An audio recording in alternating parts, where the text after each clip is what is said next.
Hey everyone! Welcome to Voices of Terminus special stream for a very special group of people. We all watched for 3 hours VR stream and we decided we had to go and talk about this, what we just saw. So I'm joined by Lex. Say hello, Lex. He doesn't have his headphones on. He doesn't have his headphones on. Lex, say hello. Hi people. Sorry, I forgot to turn my overhead on. Kodiak's with us. Say hello, Kodiak. Good afternoon. And Josh, say hello there, mate. Hey guys. So, before we get into the other portion where we actually go and watch the video again, we had to take Cohhcarnage's video because of the technical difficulties that VR had. We would have loved to have both videos going simultaneously. We might do that at a later date, do another stream with them, both of them. But also we need to go and talk about a bit about Cohhcarnage as well for a fantastic job he's done. He did an awesome job streaming that out and engaging the community and engaging VR in really cool questions. Really amazing stuff. So, I'm still kind of baffled and trying to keep myself from screaming like a little girl, how hyped I was. It was an amazing stream. And when we think about it, guys, the last stream was, what, about 4 months ago, 5 months ago, June? Feels like forever. Yeah, like 6 months ago. And when we think back and try and picture that stream and what we saw today, there's like a 1,000% increase in graphical appeal, prettiness, everything. They've even added so many little small details as well. The UI difference that you showed the last, last time. So they've come a long way. Processing. Incredible. It's amazing the amount How many of pages of information notes did you make, Lex? Show them how many pages you got. Double-sided. Show us those notes. Ridiculous. Both sides. Yeah. My hand hurts. It's definitely For the usual reason. So let's go and open it up and start. And I'm going to ask you guys individually, what appealed most to you? What was your grand moment of that stream? And we'll start with Joshua first. We'll go with Josh first. So, Josh, what was your moment in that stream? What was that made you go, wow, this is insane? It must be the last area with the rock climbing and the massive views from looking up and down and all around, and Amber just the world Fate was the building that place. they've done since the last time that we saw the previous stream. It was just incredible the what they've done. And this is pre-alpha, so pre-alpha. Amazing for me. Yeah. Yeah. Pre-alpha, like stuff still getting wedged in there during design. Yeah, they basically said, it's still nothing set in stone. A lot could change, and yeah, it's definitely amazing. So let's go with you, Lex. What was for you your defining moment where you went like, Oh my god. There's actually a couple moments. I mean, for starters, I don't know if it's a confirmation, but Dark Mirror are evil? yeah, I missed that. He said ogres, stars, Dark Mirror, they're Dark all Mirror. going to have faction hits. I caught that. Yeah, I missed that one. Another one would be the epic quest being for items and abilities. Yeah. Right, what? Yep, definitely. Kodak, what about you? Amberfed. That was like epic, dude.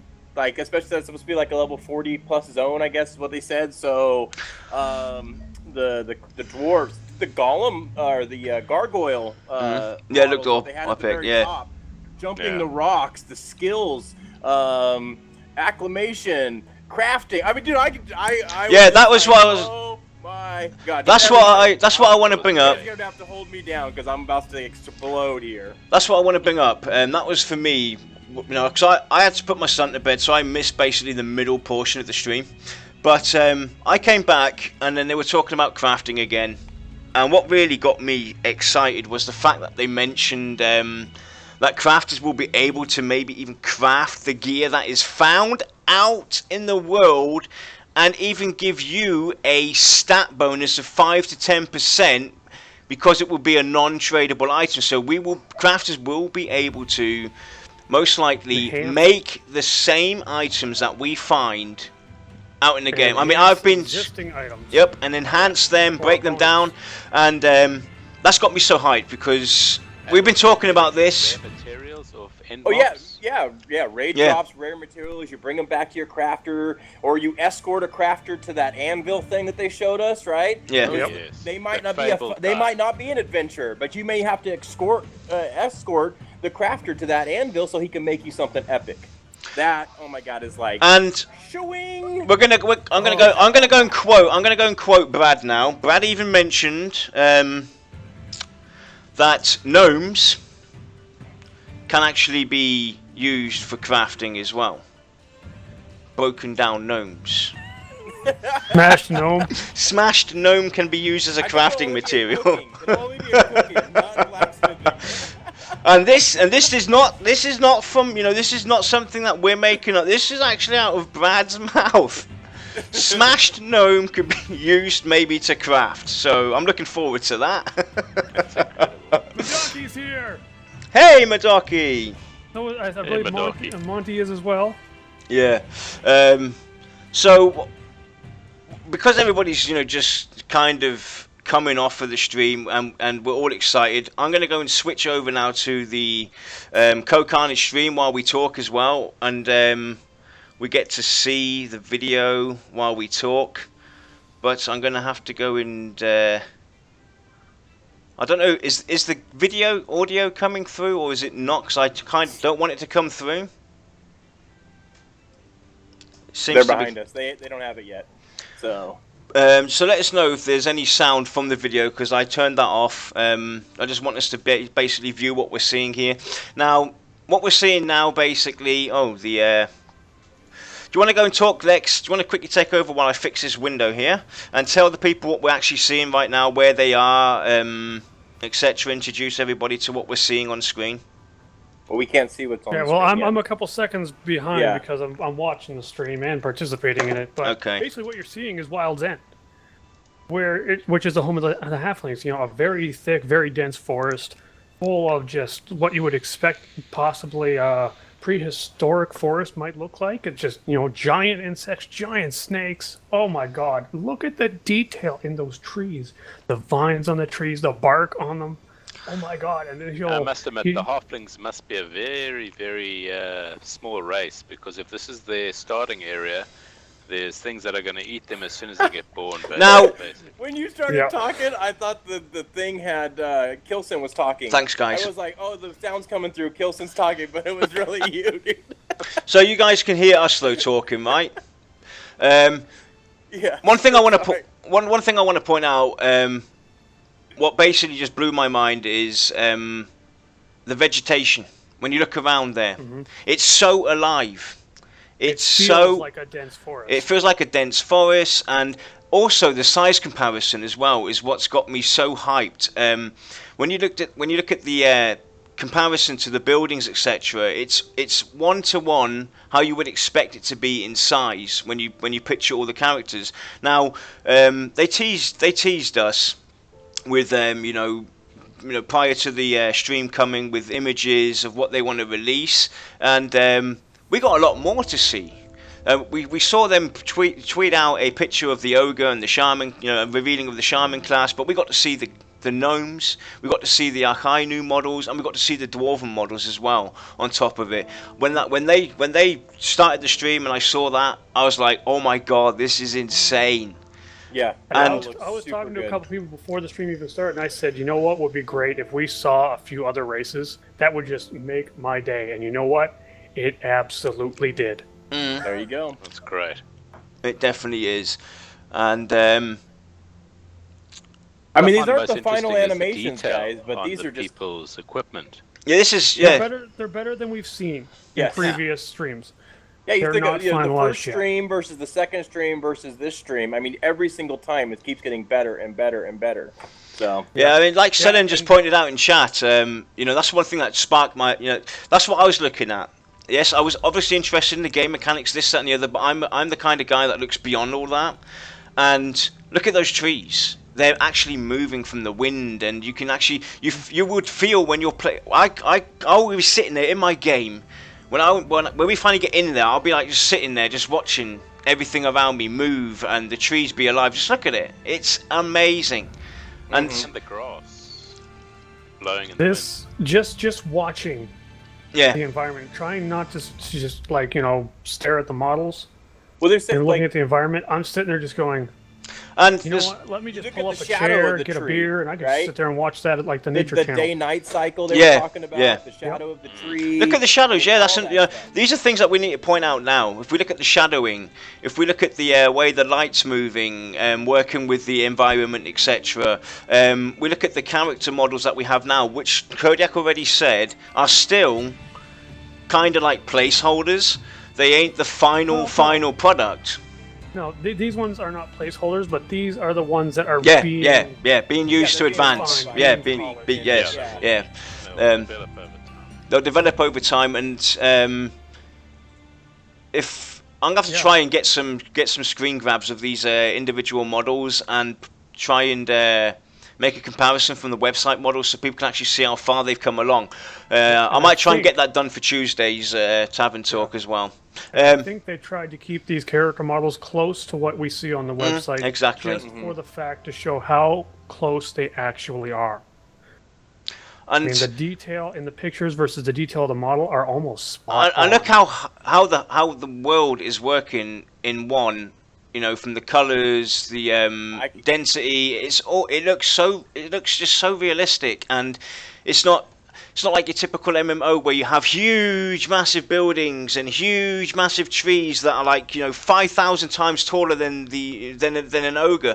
It actually looks like it's well thought through and it feels real. So now earlier, and they also showed that when they were looking over the cliff right there, that down at the bottom is the starting city. So that's where the low level mobs are. So, but once you make your way up top, now these are like mid level mobs. Yeah. So they're going to have multiple tiers in the same zone. Remember we were talking about how are they going to get the higher levels back to the older zones? Well, by introducing multi-level zones. So let's go and talk about these character models that we're seeing, and look at the cloak that the gnome's wearing. This looks so realistic. The dwarf, you can see its cloth. Detail on there. Yeah. I mean, it's meant to look ragged, but the way they've done it looks so perfect as well.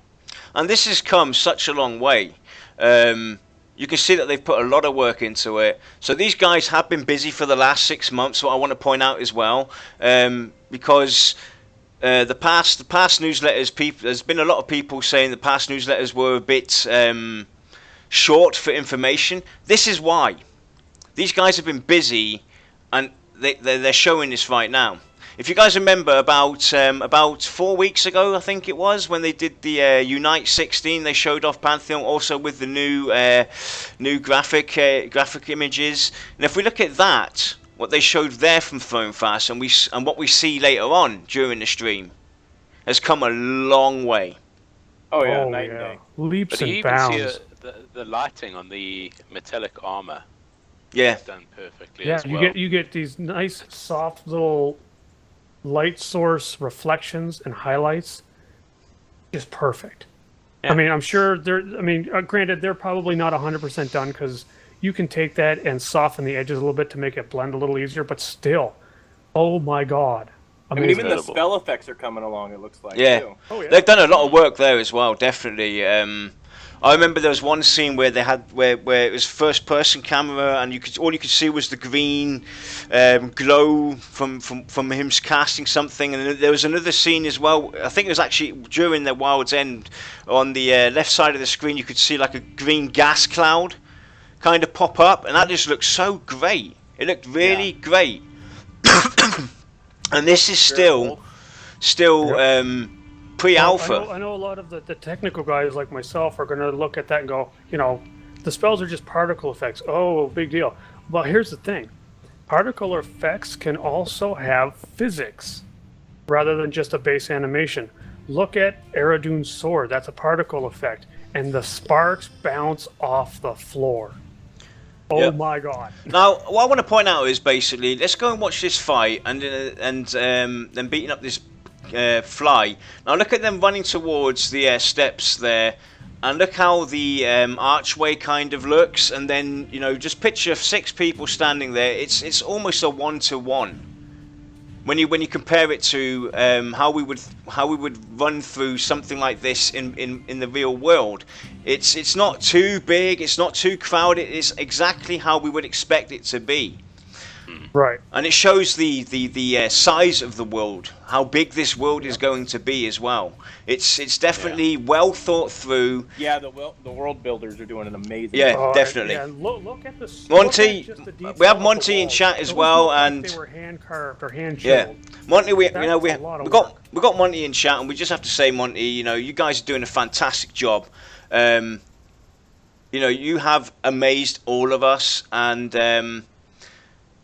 you know, it's just hands down, honestly. Progress. Coming from a developer or a software engineer, or whatever you want to call me, you guys have done an absolute mind-boggling amount of work in a little amount of time. Yeah. Keep it up. Such a small team as well. Yeah. Small, First but quarter, second quarter, that's what they team. were saying? Yeah. Yeah. I just want to know where the sparklies are, where the shinies are. Oh, don't get me started with the shinies. Don't get me started with the shiny. So, Lex, can you just go and run down some of your notes, some of the key points that we're going to talk about? Okay. Because as you know, I missed over half of it. From the group that they have here, we basically see an Archive Shaman, which the lighting effects in the Archive, oh my god, those are just awesome. We have a Gnome Rogue, which was played by Cohhcarnage, who, little known fact, played a lot of the Rogue class in EverQuest.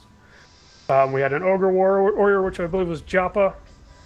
And we had a Dwarf Enchanter, which is actually very surprising for me. I never would have pegged dwarves as enchanters. Yeah. And I kind of... My handwriting's really bad because I was trying to write so fast. But I mean... We can definitely see a lot of like combat mechanics here. We can see that there's healing aggro that is actually something you need to actually concern yourself with. Warriors, we see him taunting multiple times. He spreads his arms to the side and kind of screams up at the sky, and that's his taunt. You know, we don't have a whole lot of detail on it, but it's there. We're seeing backstab mechanics. We're even... At one point, we did see hide, even though they said it was possibly broken. We're seeing how pet mechanics work. If you were swapping between the two streams like I was, we see a very familiar pet window from EverQuest 1 where you have attack, back off, sit, all that good stuff. Yeah. So it's going to be very familiar. I know the VR guys are going to hate me for this, but I still look at the wolf model and he looks like he's been smushed in a vice. I'm sorry. It's kind of bugging me. Just a little bit. Well, you know, obviously, you know, we're here to point out things as well that might seem a bit off as well, you know, and nobody's perfect, and it's still in development and everything. They have a lot of work to do. They're still working on a lot of this stuff. I mean, we could get really nitpicky if we really wanted to, but I guarantee you 99% of what we say is on their to-do list. Like the hands. I noticed that hands were just in an open fashion with the weapons attached to them. Yeah. That's fine. That's the stage that they're at. It'd be silly to expect anything else. Right. But it's there. They obviously know about it. From the Shaman, we know he's got the damage over times. In this case, he was using Curse of Venom. He has group buffs.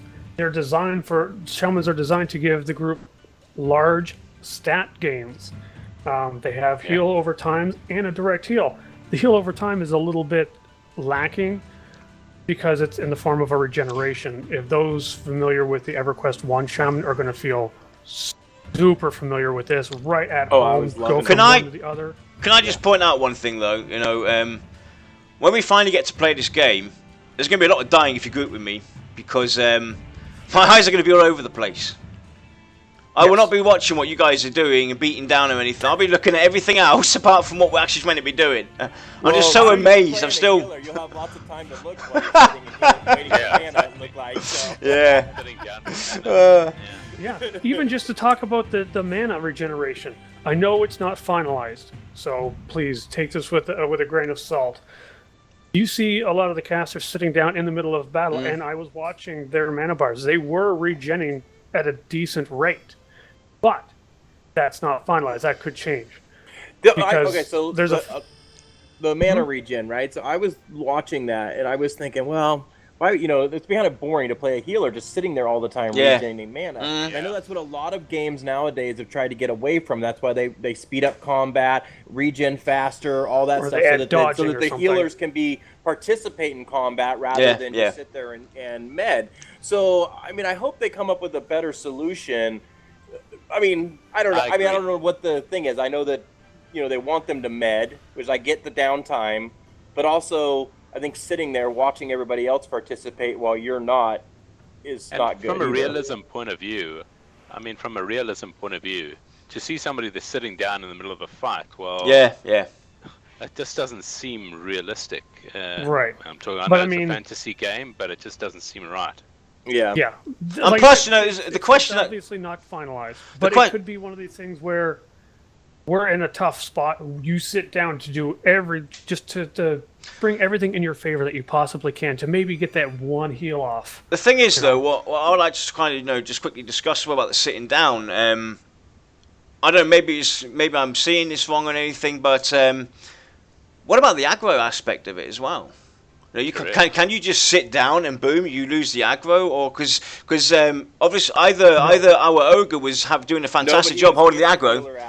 No, we saw at one point where they were getting swamped. Kilson sat down while he had threat on him, and he was still getting hit. Yeah. Even though Joppa was attacking the orc that was on him. So sitting will not drop threat, thank God. Even though if it did, I would chalk that up to a bug. Yeah, definitely. But you're absolutely right, though, Kodiak. Sitting down in the middle of a fight is not something you would do.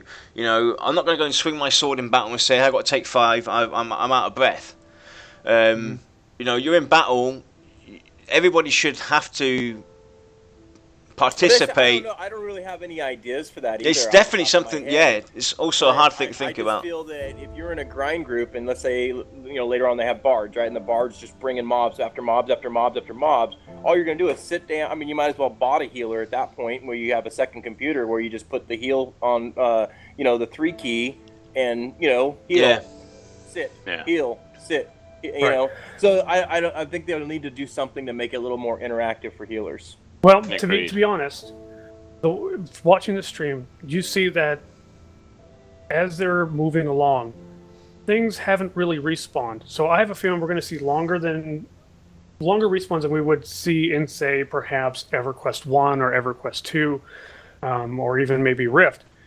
So it's going to force groups to migrate. You still have to stick together. You got to kind of pick your path, and it's going to force you to adventure while at the same time you do on a bad pull, or after a bad pull rather, you're going to have a little bit of downtime to recover from that.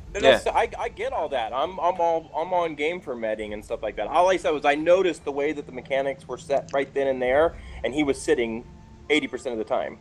Right. All of them, the enchanter was, especially when they were doing the undead guy thing fight in that the stone thing where they had to get the key or whatever, like they mostly were sitting the whole time regenerating mana.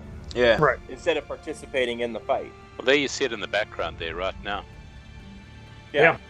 Ethos just sitting there. So anyway, that was just my observation. But like I said, I mean, I'm sure they're going to totally, Things are due for a lot of tweaking still. Well, there's one idea that I had. I don't know if I talked to you about it, Josh. Having, the meditation period. When you sit down and basically you have to put up a campfire. Yes. You throw up a campfire, and that basically regenerates. It gives you a regeneration bonus, for instance. Maybe gives you like a 15% more mana or whatever for taking that time off of encounter runs or grinding. You sit yourself down as a group. You have to put up a campfire to get this regen bonus. Yeah. And then you get back up, and then off you go. You carry on grinding, but it's a good way to break it down and make it more realistic. So I think we talked about like throwing down an altar or some other things that could affect different classes. Yeah, I remember that. Right. But also the life draining their for mana. VR right now is at a point Hey, Joppa, where welcome. They're in what I call an experimentation phase, where maybe they try something just to see if it works. You know, why not? Everything's in place enough to the point where they can get a good idea.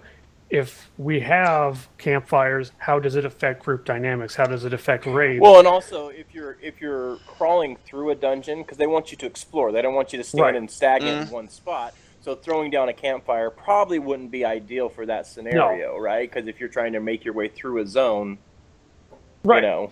But I mean, maybe there's a nice middle ground. You put it We're in a wagon. We're not the ones working working on the game. We don't have the ability to sit there and go, let's try this and this. You know, we're at the outside of the window basically with our face smashed up against it, going pretty. Let me just quickly bring up the mechanics. That's the mechanics. I was just noticing that was just one thing that I noticed. You know, if they can't do anything about it, then hey, it is what it is. That's the an idea. Play and, an idea from Finished here is maybe some class-specific meditation objects, even just for flavor. Exactly.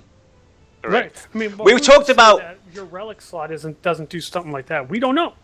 I mean, it would make more sense, for instance, like I think me and Kodiak talked about this on one of our streams. Instead of just sitting down there, maybe you could have like the healer kind of look like he's doing something to make his regen look more realistic. Like like you said, like he's in a prayer stance. Yeah, in a prayer stance or something. That would make it look more realistic. Maybe get a little bit like a swirly effect around, just a very light one to kind of hint that something's going on here. Yeah, correct. I liked an ability that I had in EverQuest 2 before they changed that spell completely. It was pretty good for the Warden. The Warden could basically cast, I think it was Hibernation or whatever it's called, and you would get rooted, but you couldn't move for about 20-30 seconds, and you would mana reg either somebody in the group or yourself. You were completely rooted, so obviously you had to be careful where you put yourself to do that. Something like that, basically, make it look like you're doing something. But you have to be wary or mindful of using it. Yeah. But I mean, if we look at them going through their little, well, I'm going to say dungeon, even though it's not dungeon, because it gives me that. It does give that vibe. It does give that vibe. Yeah. But it looks amazing. If you look at it, I think they're at a very good point right now between respawns and difficulty and regen. Granted, I'd say 80-90% there easy, because I like the pace that they're going. Yeah. I like the fact that they can't just sit there and possibly stay to get experience and grind it out. They're forced to move on in order to find other later things. on, and Brad even said later on, they're still tweaking, damage output, regen, all that stuff, slows, attack speed, all that stuff. They're still tweaking it left and right on a daily basis. Brad said that when they were running through the orc camp. Yeah. Right. And I have a sinking suspicion that every day there's a little note pops up to all their current employees that are like, this is what's changed today. Let us know if it's better or worse. Yeah. The other thing that's great is that's when he pulled the ad. By mistake. That was funny. He's all, oh shit. Is the amazing. Look at his face. Yeah. Go on, Josh. Get your word in. So another good thing is that you see the mobs whenever they low down to dying, they start moving around trying to get to their friends, so to speak. And this is where the mezzing is going to be such an interesting part of the game as well, and such an important part to be able to have that skill to stop them from running away. And another great thing as well, I just want to point out, which is kind of off track, but when you watch the stream and you see them here, even at the beginning, there was no quest they were doing or anything like that, but it felt like it wasn't even necessary. They want you to explore, and it gives you that vibe. You want to go and explore and run through all these different zones, and in and of itself is the quest. It's a major quest. You made a good point. You made a good point. Okay, so now they're headed towards that giant snake, right? Because that's what the object of this one is. Okay, so is that giant named snake going to be stagnant? Is he always going to spawn at that point, or is he going to spawn at different locations within those ruins? You know what I'm saying? So that it makes the group go and find him. Right. You know what I'm saying? I'm all for either. In EverQuest 2, you had the starter zone called the Cave, where you had that giant mole rat. moving around all over the cave, basically. And while you're running up, you could actually encounter it, and it would take you out, or you could take it out. So you had to go searching for it as well. Would have been nice for the snake to be moving around as well, hunting for its prey, so to speak. Yeah. Well, they made. Yeah, because after you do it 2 or 3 times, you're like, this snake. You can say, oh, on this spot on the map, that's where that snake's going to be every single time, right? Yeah. You know, but that's what also, because later on in the stream they talked about other people preventing other people from doing it. So if that spawn point was, different every time, you couldn't camp it. You know? Yeah. Right. Yeah. Correct. It's all these tiny little things that really make a game feel alive. It's, this giant snake not being in the same place every time, or having him roaming around, and it also adds a whole new level to your group. You're sitting there, you're fighting the snakes, and you're going, guys, there's a giant snake coming towards guys, move! Guys! Stop medding. Let's go. Yeah. But yeah, I just think things like that, because if it will make it more dynamic rather than stagnant, and you wouldn't be able to farm named. You wouldn't know where they would area. Well, I could different things happen. I could guess that they would even do a mix. I think that would be the perfect balance to have, because they're talking about they talked about the perception system, how you could actually, you don't have to start at the beginning of the perception system. You could go in the middle or towards the end of it and still take part in it. And I could see that the same thing with NPCs and mob encounters, named encounters, that they could have it be static. They could have it roam around or move or spawn at a different location. A good mix of it, I think, is most probably what they could possibly do, since everything is being. That was one of the things that really kind of amped up my excitement to the next level at that point, because it's like when later on when they're running through and they're talking to the lady that's crying, which is an audio trigger for perception. If you for some reason bypass, which was awesome, but if you for some reason bypass, say I'm a Scar and I'm coming from the other side of the zone to meet you at that cave, theoretically I could talk to the guy at the cave and then continue on. So technically, you have multiple access points to the same quest, which is fantastic. Because you being a Scar, you may not have been able to go into that city to even talk to that crying chick, but as soon as you talk to the guy outside the cave, now we're able to get access to that same quest.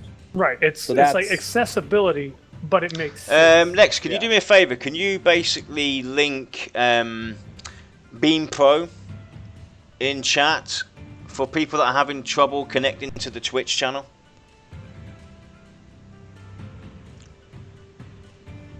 There you go. That's an alternative, guys, for you to grab the stream if you're having any technical difficulties with the Twitch stream. Just jump on the Beam. It's another streaming platform. I'm on there right now, and it's actually working very well. So where were we? Just to go back to that point about the crying woman, etc. Being part of the group, you could actually get access to that quest if you had to run in the middle of it, because you could be telling it to the new person, saying, hey, this is what's happening, get an update of where you are at this point and get access to the quest that way. Like sharing the quest, basically. Yeah. I always thought it was weird in a lot of these MMOs where you have to go to this person to start this quest, even though there's like 13 people involved. And it's technically what I call a messenger quest. You talk to this person, talk to this person, talk to this person. It's like, why can't I just talk to this person instead and then start the actual fun part of the quest? Now, I'm not going to say it's going to bypass a lot of the story or the boring parts, as some people might say, but it's certainly adds to the fact that as a Scar, I don't feel like I have to risk my life or grind faction all day to get into the city in order to do this quest. There's other options available. I just have to explore and try to find them. Now, the downside to that is that if people exploit it as far as going to, let's say, the second to last point in that quest line, and then they bypass the other 5 steps, and just jump in and then get the reward at the very end. I don't think that will happen. Out a way to, because at some point they're going to have to make it so you can start it at 1, 2, or 3, but 3 is the latest that you can start this quest to get to 7. You know what I'm saying? It might just be like the first 4 NPCs in this chain of the quest are simple storyline or story driven.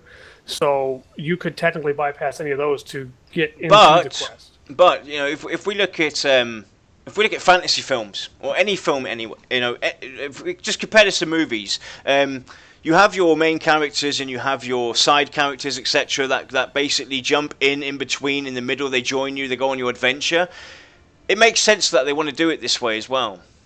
It gives you that because, and that's also another way of rewarding people for jumping onto your group and coming along with you. They can jump in at any point in time, and what if the reward is greater for the person that did all 7 steps versus the person that only did 4 of those steps? That's another way of doing it. You know what I'm saying? So if you started from the very beginning, by the time you complete, and somebody jumps on stage 5.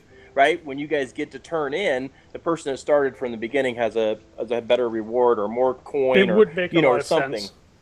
Yeah, but you could supplement that by saying each stage gives you a little bonus. So if you bypass it, then you give up that bonus. Yeah, there's ways. There's so much.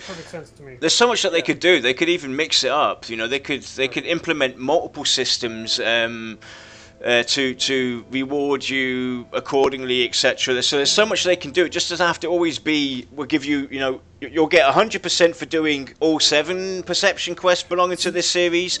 They could do so much that and split it up and make it feel different and reward you differently. To the stream real quick. Does anybody know what those kangaroo-looking things were? I think those were lizard folk or something. Were they lizards? They look like they were lizard things. Like kangaroos, and but they had kangaroo legs. Yeah. To go back to the perception system, what was really neat is we now know there's 2 stages of perception. There's insight, which is your passive, like you just notice something, but then they have an active perception as well, which is their investigate. So that's right. Like, you can either accept or decline. And that it's actually something that you obtain. You become a keeper. Right, which I'd love to have more information on that. So is that connected to the lore keeping? what we discussed. Or from what I gather, and I'm mostly just guessing here, is that like the keeper just allows you to kind of like track the perception. Hint, lore keeper. Records it all. Yeah, exactly. Go back about 5 shows and listen to our lore keeper. Yeah, guys, you need to VR. Honest to God, VR. For the guys that are here from VR. If you haven't read that forum post or read that forum about lore keeping, you guys need to read that. Yeah, I can't remember who did it, but they did an exceptionally good job. Yeah, it's definitely something that you should maybe pursue. Yeah, and to address one question that was in chat about the archive being bare-chested, I believe right now the whole point of the character models were to make them look as close as possible to what they show on the website, and you'll notice that the ogre looks an awful lot like the ogre on the website, but they have said that they're going to add as much visualization to as much gear as possible. Yeah. That being said, we are going to see a lot of stuff look pretty similar to each other because it's unrealistic for us, even a large studio, to make 10,000 items and make 10,000 different graphics for them. Yeah. Mm-hmm. Yeah. But no, you won't be like running around in your underwear, so we don't have to worry about that. Well, because he's going to lose his cool, talking about the archive, right? So as soon as you put a chest plate on him, he's going to lose some of his cool things, his cool features that he has with the it'd be really nice thing on the middle of his chest. One of the racial bonuses to being an archive is that without armor on, you do have an extra light source. Because you're all glowy. Ooh, yeah, you put on a chest item, you lose some of that that glow, so you lose a little bit of visibility. Yeah, definitely.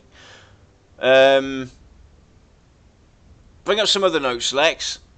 Just to look at the UI, we're seeing an awful lot of new stuff on the UI here. I love how we see these little messages pop up. Center, but bottom half of the screen where it's showing you how much experience you got. We're seeing actual numbers. Yeah. Which is and plus people like me. Another thing to point out as well, it's not overwhelming. The UI is not overwhelming. It's a good proportion. It's well spread out.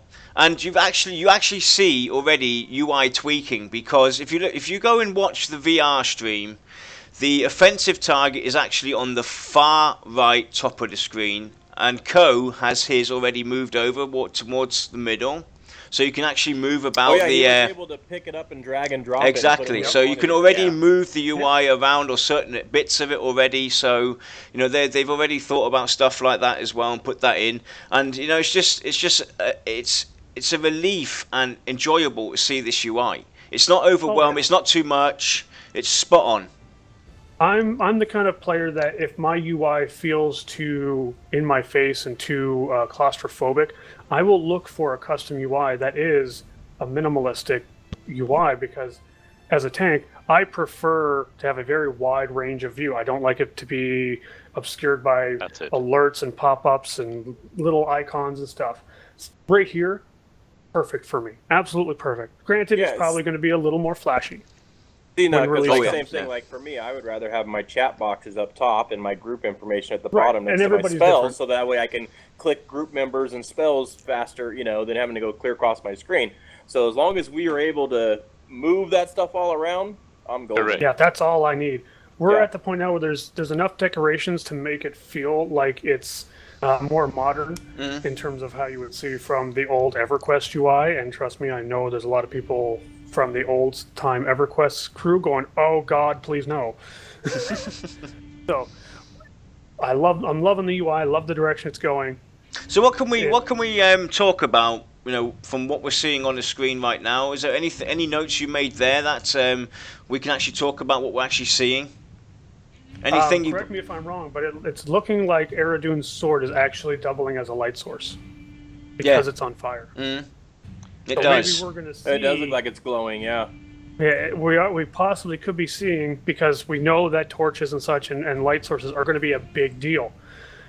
Possibly we're going to see items that could double as light sources. It's got its own graphic designer specifically for that sword, because it's gone through about 4 different versions by now. Since Brad's the boss. He gets to say, "I want a new sword." But you see it dripping though as well. You see it dripping. You see his sword dripping as well, which is pretty cool. He's leaving lots of sparks. Yeah, those are the particle effects. Yep. We have physics attached to the particle effects, so they're bouncing off the floor.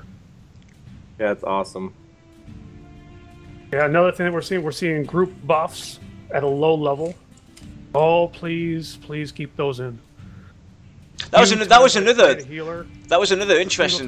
Drove me nuts. Interesting thing to bring up as well is the the low level comparison. What they said at the end of the stream about if a low level character happens to come by armor that is way above him, it's going to scale down. Yeah, they have that down. like in EverQuest, right? They have the recommended level and then they have required level. Where if it's recommended level 65, but you equip it when you're 30, it's just really toned down. But then you get to grow into it, which is good. Yeah. You know?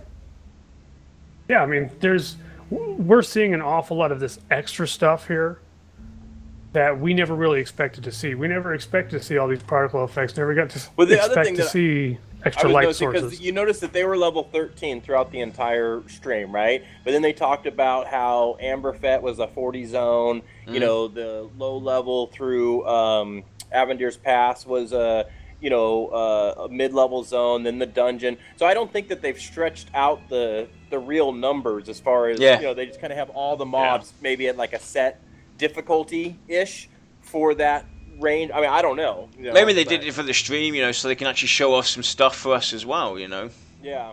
Mm-hmm. That's also incredible. Look at this sword. Look at this sword as well for the ogre. When Co goes around the ogre, you can actually see the inscription on the sword on both sides of the blade. That looks so amazing. It's coming up. It looks so amazing. There it is. Now, when you zoom in on stuff like that in most games, you're going to notice that it gets really blurry. It's just because of the lack of detail for just the sake of keeping things easy to load. But the detail is still there when he goes right up close to it. Yeah. Still nice and crisp. It's still got the soft glow to it. It's amazing. Yeah, I mean, if your weapon doubles as a torch or maybe a headpiece or or something, so that way you don't always have to have a torch in your secondary thing. I just think as you level, you're going to be able to. I mean, hopefully, I don't know. I actually just caught myself trying to actually open up the inventory. I was just sitting there saying, "Hang on, how do I get my inventory open?" Yeah. I mean, this game is so stable. Let's talk about it. Let's talk about the stabilism. Yeah. How stable this game was. Yeah, I mentioned that on Monday. That was the one good thing that is by using the Unity engine. That this thing is already like what did they have? They had a train. This is a glitch. They had the griffin that was walking in the sky or something. Yeah, that's a minor glitch. That's a minor glitch, right? But everything else. That's the snake you're talking about. There's only 2 glitches that I actually noticeably saw on the User UI. joined your channel. One of them was Ko has this ability in the top right-hand corner. He removes that and tries to put it on his main bar, and it doesn't. But he can put it on the right bar. I believe that is just a bug, because it's just an ability. It should go in any slot. But if you if you think of EverQuest 1 and you think of the gems, your spells go in the gems and your abilities go across your action bars. So that's how I look at that. Right. The other one was near the end of the stream when Ko loots this neck item. He tries to right-click it, and it doesn't auto-loot it or anything like that. That's obviously just a glitch because User disconnected he has from to your channel. left-click to pick it up and put it in his inventory. That's just small glitch, nothing big. Yeah, it's but like those little pop-up messages that I talked about earlier with the experience, we're seeing skill ups there. We don't see faction. Faction goes to your chat box. And then we're seeing the experience, and we're seeing the raw numbers. One thing I need to bring up before you finish, one thing I want to bring up to chat as well. This is also going to be a over 3-hour stream because I can't fast forward this video. It's auto playing, so we're gonna go through it. The end was the coolest. Well, Carry your thought. And we got a lot of information about the quote-unquote end game. I mean. The whole focus of Pantheon is it's not about the end game. Yeah, you're going to get there, but it's not about that. It's more the journey, more the people, less of get to the max. And I know we talked about this too. I like the fact that if they add raid mobs and group encounters and and stuff like that undead thing that they were going after, that wrath. Then you don't have to get to level 50 to enjoy these aspects of the game, right? You'll have it at level 15, at level 20, 25, 30. There's no rush, Right. It's enjoy your time. Yeah. Because when you get to the end, you're not. If anything, you missed out on. And you look at so they had all of this in what? If you look at the map, right? They're in Avendir's Pass and a couple other zones that are like that. Yeah, Wild's End, Avendir's Pass. So they're only in a small fraction of the map. The map is huge. So you've got all this content in an 1/8 of the world, right? So multiply this content times 15. Yeah. Right. That's how much there's going to be to do here. Oh yeah, and the scary thing is think about this. I mean, you take one zone, the variation of content and the variation of just accessibility is astounding. You've got pockets for different levels within areas, and then you've got climates within climates. Yeah. It's like everything is just. Oh, we gonna start talking about acclimation I got smoke coming out of my ears because the hamster's running on empty. Yeah, no, the incredible thing about the bosses as well. Lex, can you? They had a frost shield, and you could cast the heat spell in the room. Oh yeah, when he's talking about that was epic too. That was amazing. Cool. If that's implemented, say a raid boss has an ice shield on him, and then someone who can manipulate the climate comes in and casts something to make it. Well, I was going to say that same thing, right? Because you talk about druids create weather, right? So wizards doing frost and arcane. What? What'd you say? OG's about? No, I said, oh yes. Oh, I was just agreeing with you. Because shamans being able to control the poison atmosphere, things that actually go with their with the class. Yeah. Can we bring up some actual points, not related directly to the stream, but related more towards the intentions of what VR have planned? Did you make any notes on the key moments, Lex? I'm sorry, what was that? I was reading chat. I said, have you got any notes written down on key elements, not related directly to what we're seeing in game, but what they kind of announced already that's going to be happening for the game itself? Like they already said that they're going to have voice over IP chat. There's going to be built-in voice chat for group, possibly for guild as well. We're going to see secondary crafting skills such as fishing. There talk about consuming items in order to improve your character, which is very interesting. The climates and environmental obstacles, we'll call them. You're going to have items that can overcome them, such as a ring that keeps you from taking damage from these crazy pillars you'll see later on. Yeah. They're actually actively putting in mechanics to discourage power leveling or to make it not even really worth doing. No. Through stuff like the item scaling.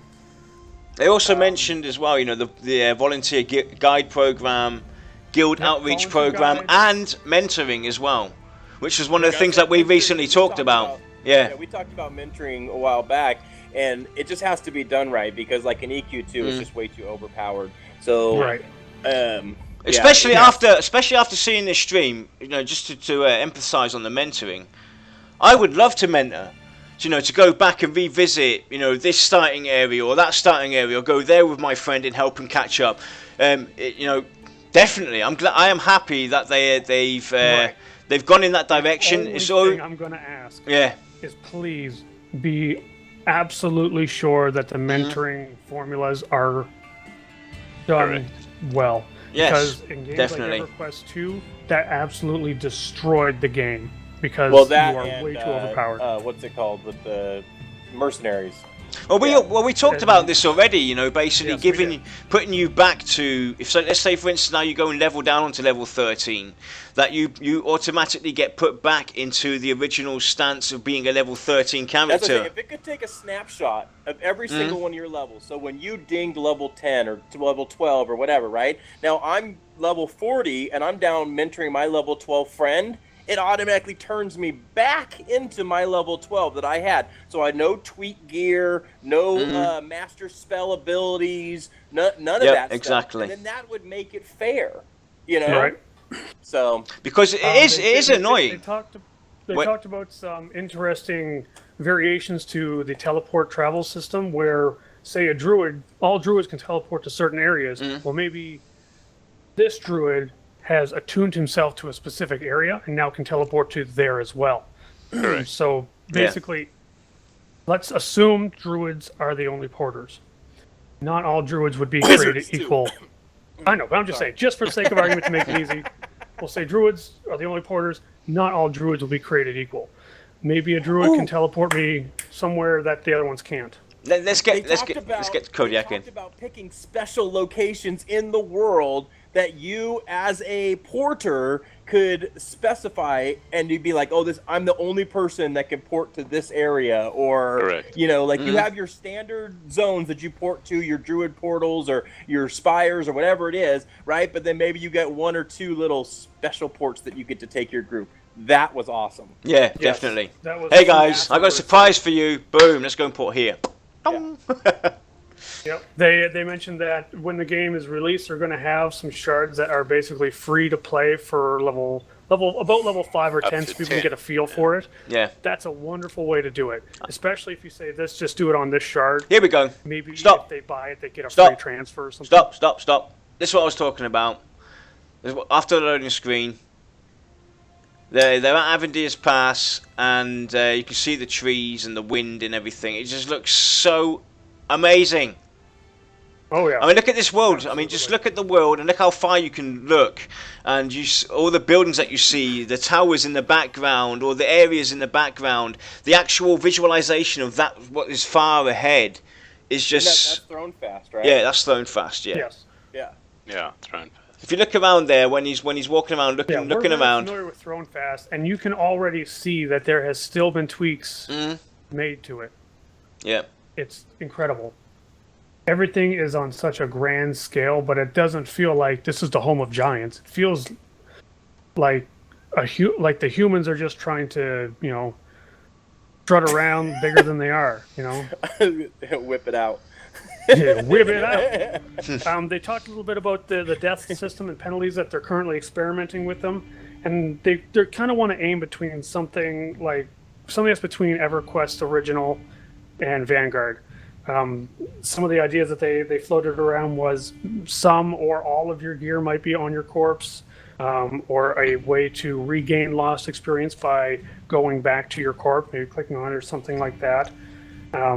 They do have plans for corpse run mechanics such as corpse summoning. Summoning. They said summoning, yep. Yep. We did notice that when you die and you come back to your corpse, it immediately becomes a skeleton. See, and we talked about that yesterday, or when they on Tuesday's stream. It'd be cool if you left your body there, right? Then after you loot your stuff, then it becomes a skeleton. Right. Yeah. Which is most likely, if there is loot on the corpse, most likely what will happen.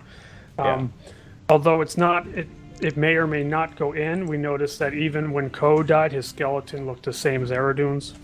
Yeah, we talked about that, like an ogre skeleton is much Yeah. different than a scar skeleton, and even like an Archai shouldn't even have a skeleton because they're made of clay. They should be a hump of clay, or the gnomes.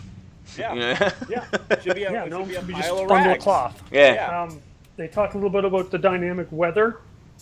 Not in during this stream, but it is going to be there. So I'm hoping that we see a little more interaction with characters and the weather. Maybe you see some rain splattering off their shoulders or something like that. So just to quickly, deviate a bit from what we're talking about here, there was a question from Pi. What was Ko's overall opinion? And this is from me personally thinking. This is based off of my personal opinion, what he thought. I think he was actually positively engaged about it. He really enjoyed. Hanging out with VR and going through the world with them, and he asked some great questions and got some great answers from the team to answer, and he seemed to really enjoy himself. So I'm guessing he really liked what he saw, and I think we all did, to be honest. Yeah, he did a very good job. Just to take a little bit of a background for him as well, is that he was fairly skeptical at the beginning, because he got told this from a friend that he should go and have a look at the stream. So, yeah, I think he's come a long way since the beginning to where he is now. Yeah, Ko's kind of on the same level as I have been for years. I love the old school, but I want to see the new technology, the new design flair on it. And so many games have come along and straight up disappointed me that I've lost faith in the MMO industry. But just like Ko, Pantheon's really renewing my faith in the MMO genre itself. I mean, I owe an awful lot personally to EverQuest 1. And for everything that game has given to me and in my life, I'll always be eternally grateful to the people that worked on it, to the people I've met, to the people I played with.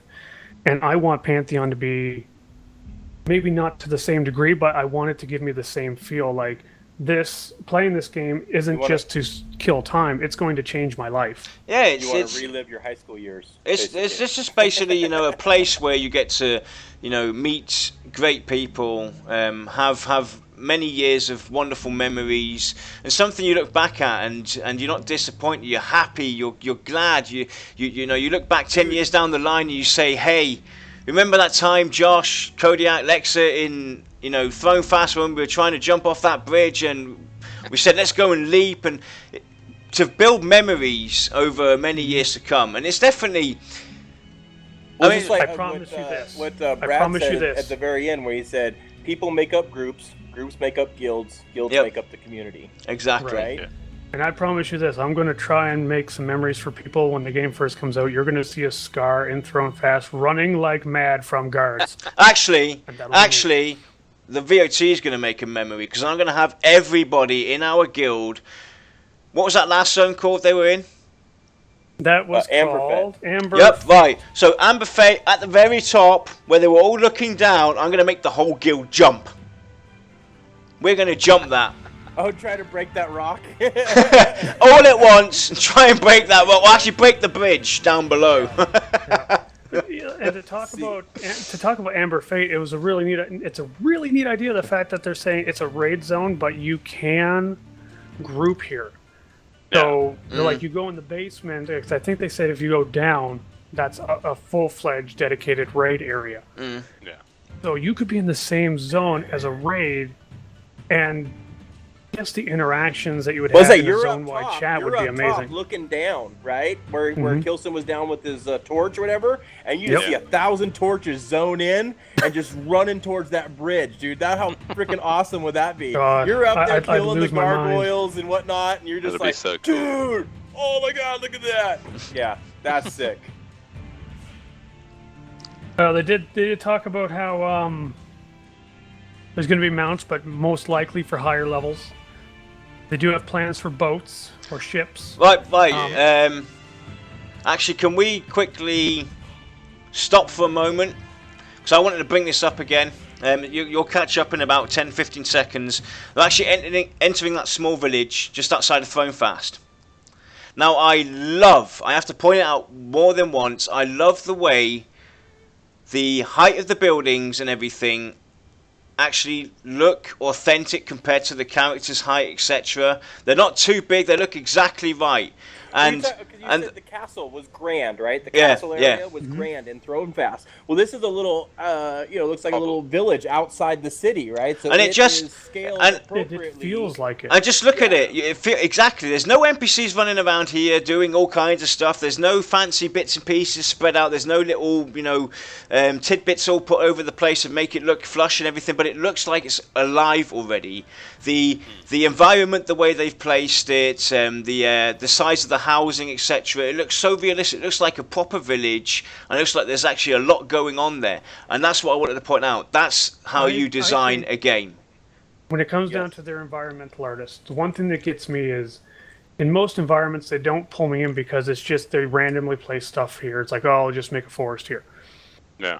You'll see that when Ko's looking around the village, that you'll see this one tree that looks like it was left there purposefully, and like almost in the middle of the village, just off the side of the road.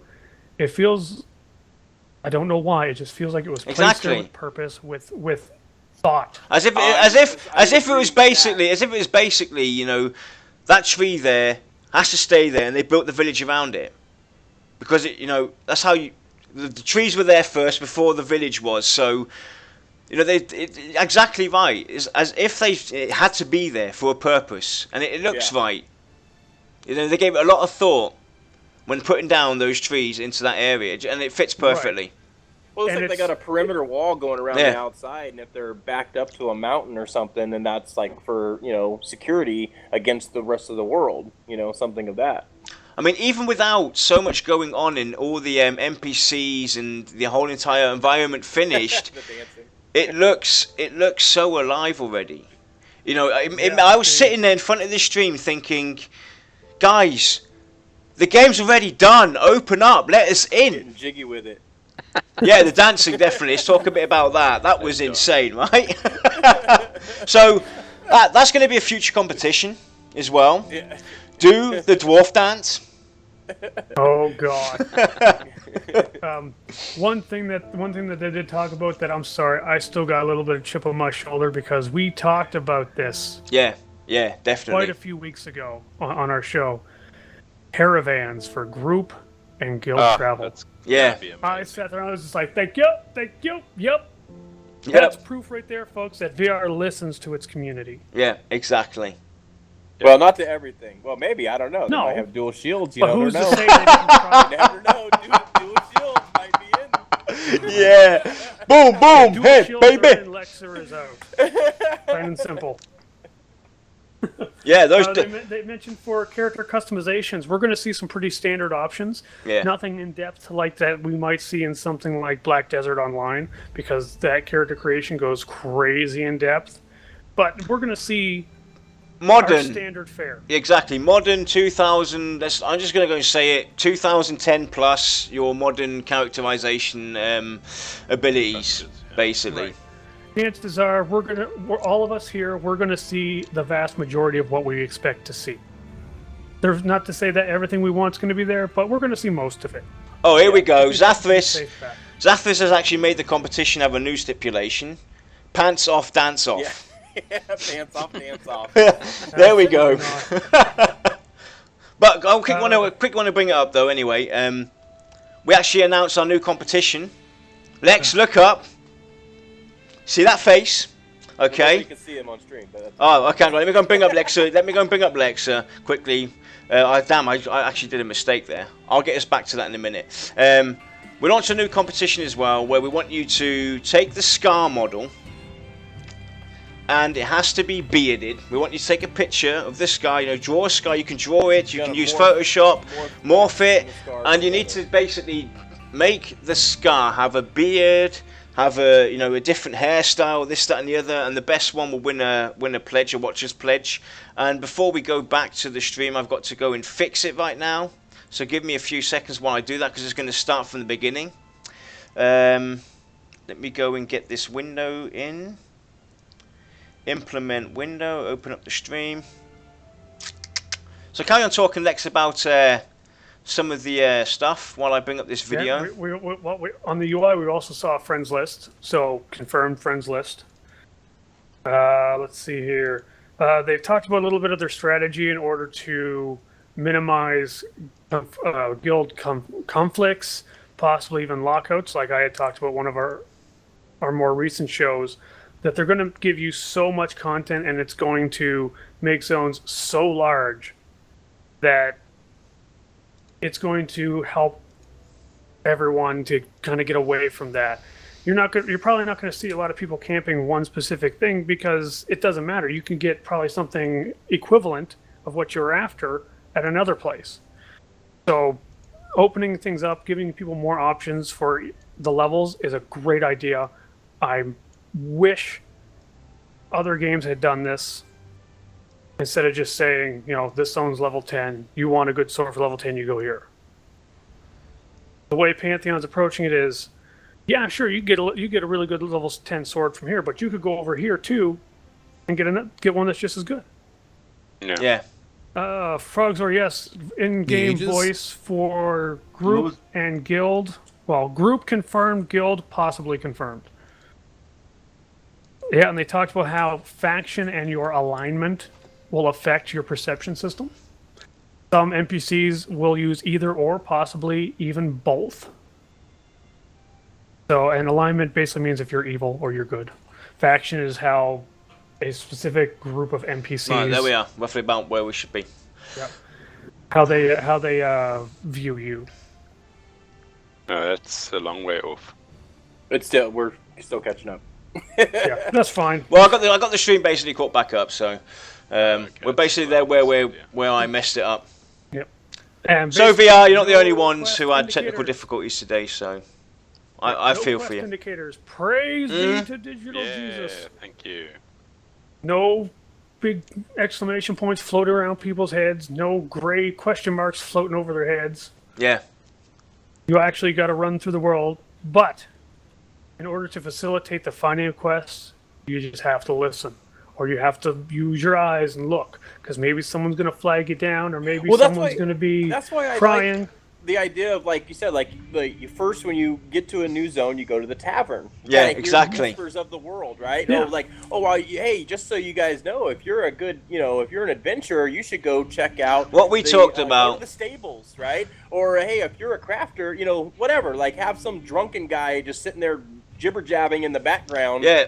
Just to where to go. Just to calibrate what we were talking about. We were talking about basically the way quests are given to us in today's MMOs and the way it should be done. We kind of make it make sense. Give us reason to why. So when we start off in the world, obviously we're new, we're looking around, and you would go to a tavern because that's where all the information is. You start out there, like with the perception system that happened here. When Ko goes and speaks to the or goes towards that cave and gets towards the NPC, it approaches him and speaks to him and updates the quest. That was cool. That's how we want. We would love to see us engage in quests, not just us go looking around for a quest to grab, but us getting spoken to.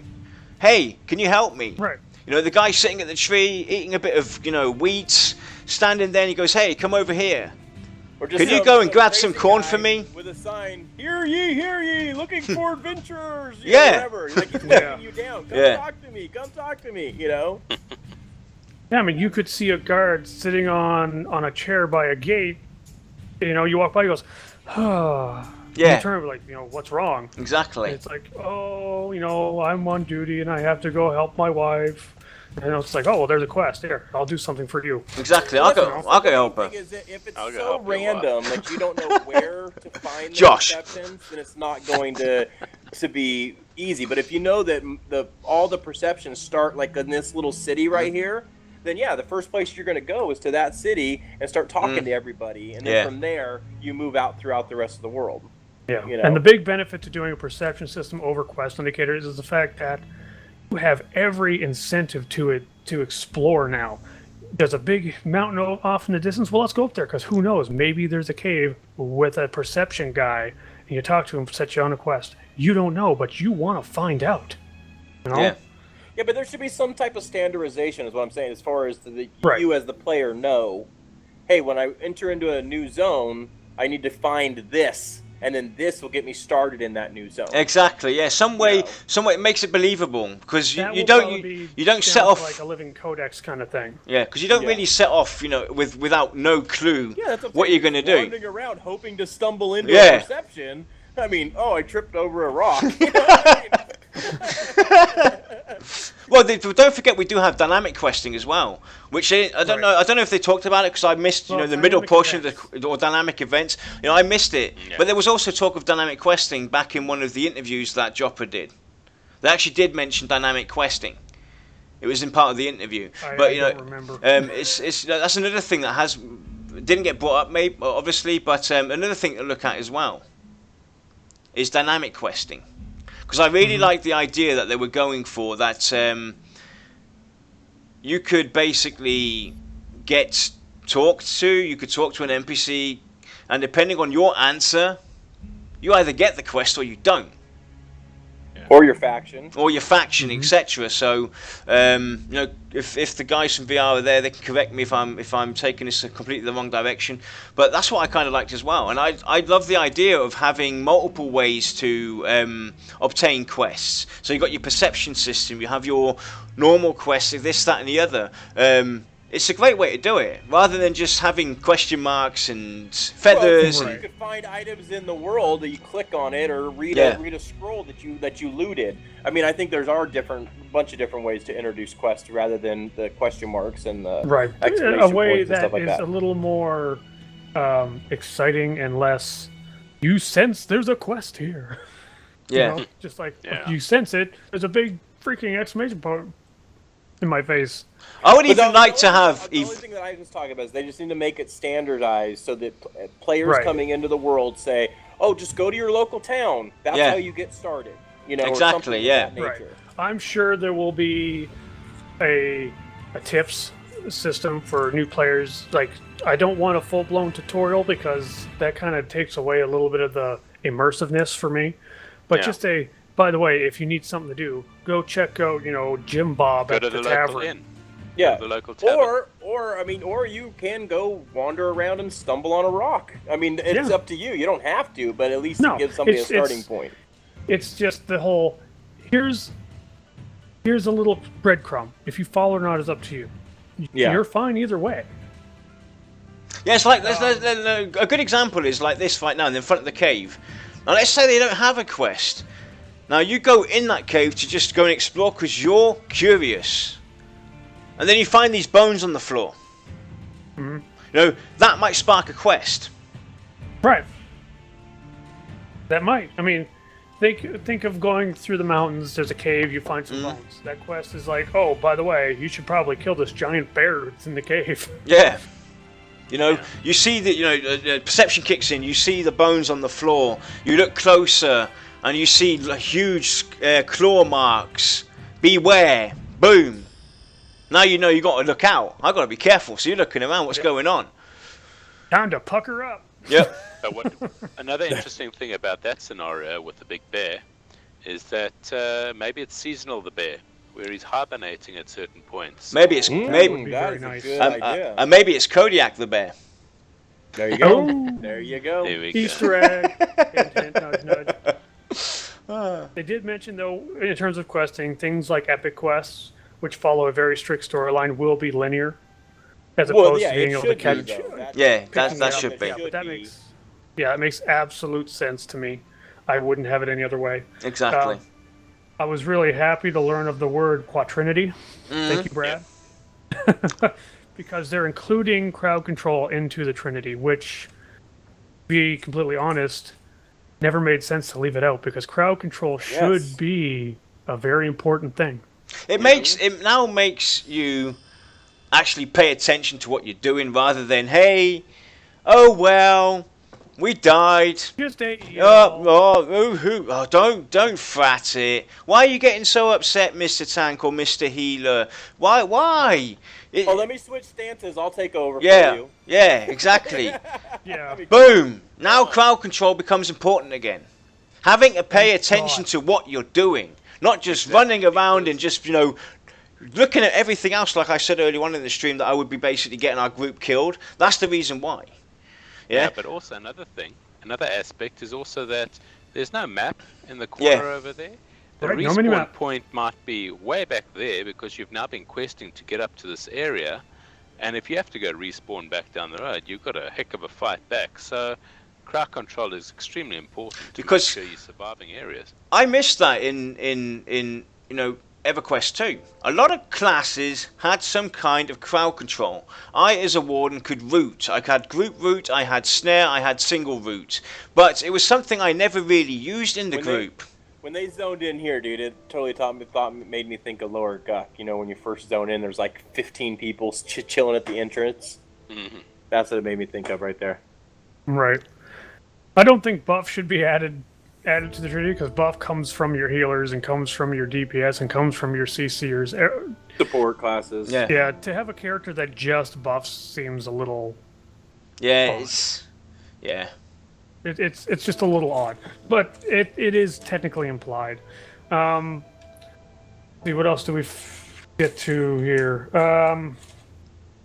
We already talked about how characters could control local climate to affect mobs. Mm-hmm. In terms for those people who are not on Windows PCs, they are hoping to have a Mac client for release. It is not guaranteed. Although Unity does provide them with easier means to do such things, they have to work on one platform at a time right now. After release, we could see a Mac client. I doubt we'll see any type of Linux client until much later after launch, if we see one. Because I'm personally hoping for one, but if I don't get it, that's fine. They talked about how area of effect spells may affect friendlies on very rare occasions, which is quite interesting if you ask me. To say it's like maybe one or two things. Let's say a druid caused an earthquake. That earthquake is not just going to affect the mobs. It's going to affect you as well if you're not paying attention. It makes sense. There's certain. In EverQuest 1, if you were a wizard or an AE in class, I just chose wizard because they had the most of them, you could technically AE yourself when you AE a mob if you stand too close to them. It hurts you. It didn't hurt your group mates, although I always kind of thought that was funny, how it's burning me, but it doesn't hurt you. But while I don't want friendly fire, it would be nice to have like spells that are exceptionally potent, but their drawback is it can hurt or affect friendlies. Like if, say, an enchanter would have an area of effect mez, that... It may stun the tank, too. Yeah, exactly. It may mez the tank. Yeah, that would be cool. Yeah, I mean, or like you said, this is incredibly useful, but you need to be careful. Mobs on him.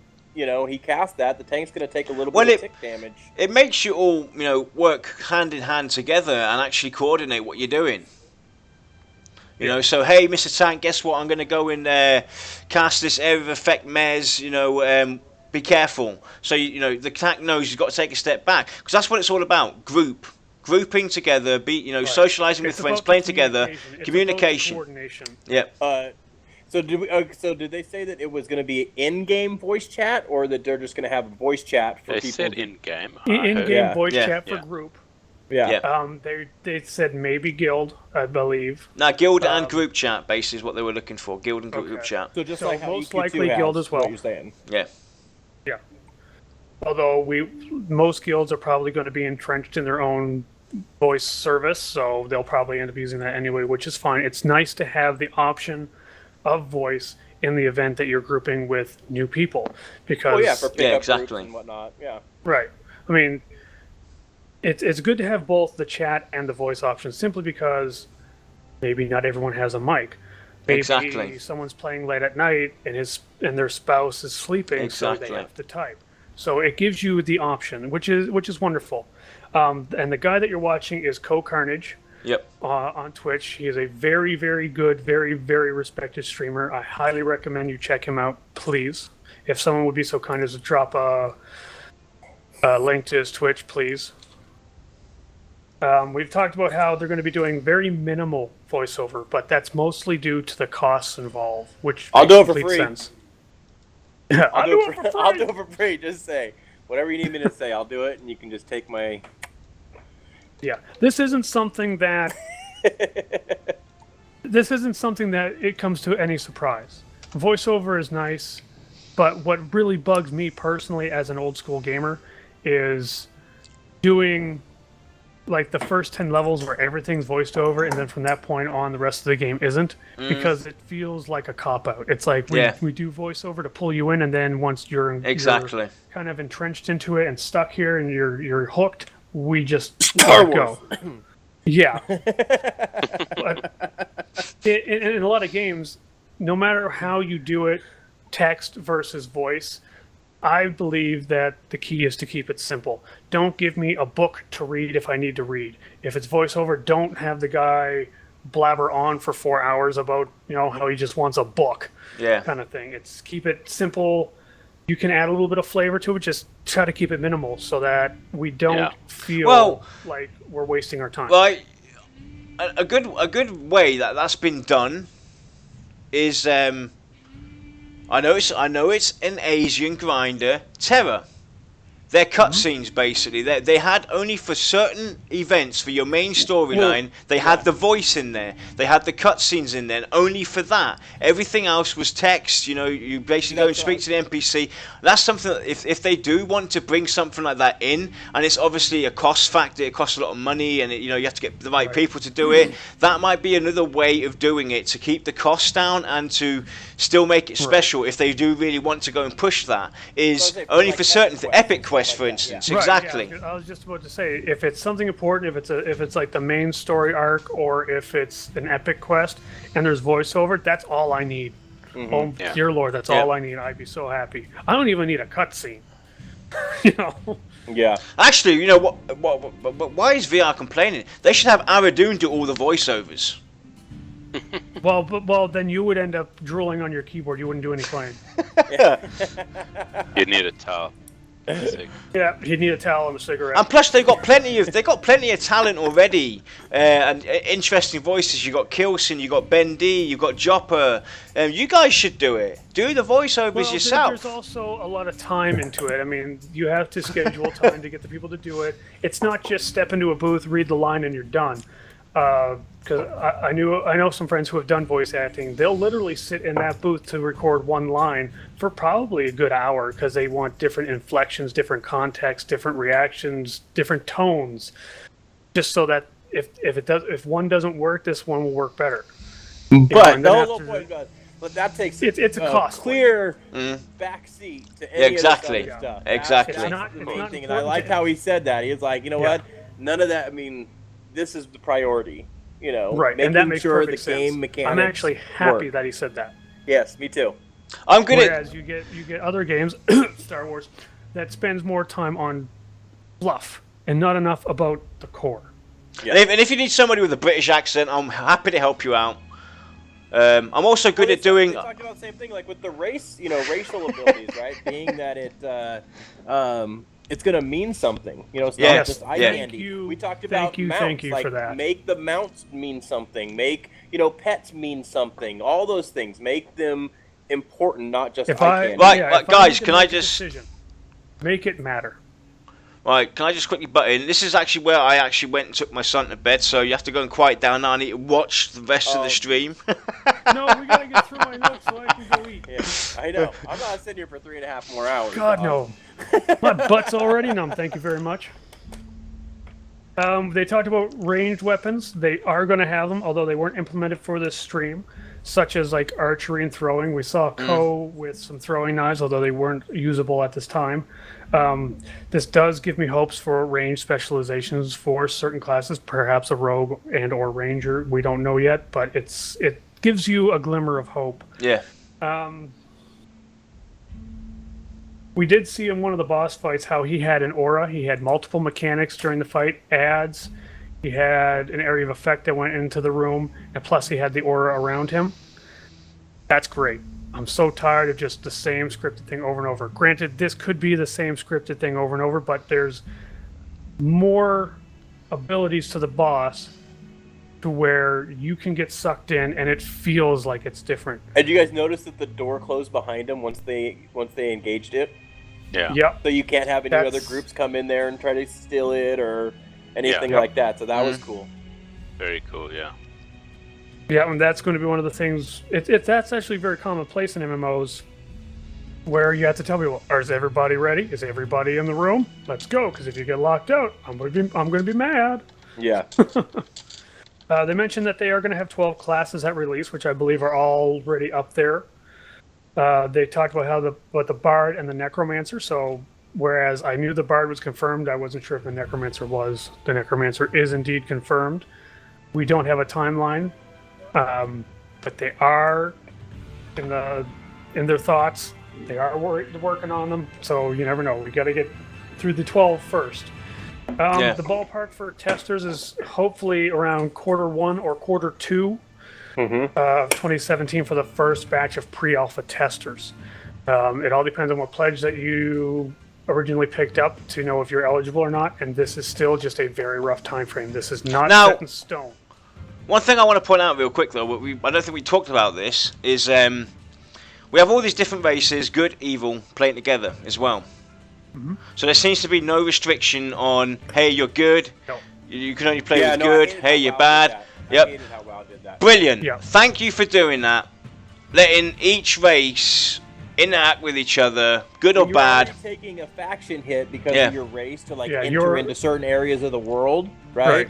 But it should not prevent me from grouping with my friends. Exactly. Correct. Because I'm a big smelly ogre doesn't mean that the Darkmere doesn't want to be around me. Correct. Unless I'm the Darkmere's evil. Me. The Darkmere is evil. We heard it. Yep. And you're also. I'm shocked. I'm shocked. You're also being restricted by race as well. So to have a further restriction on top of that.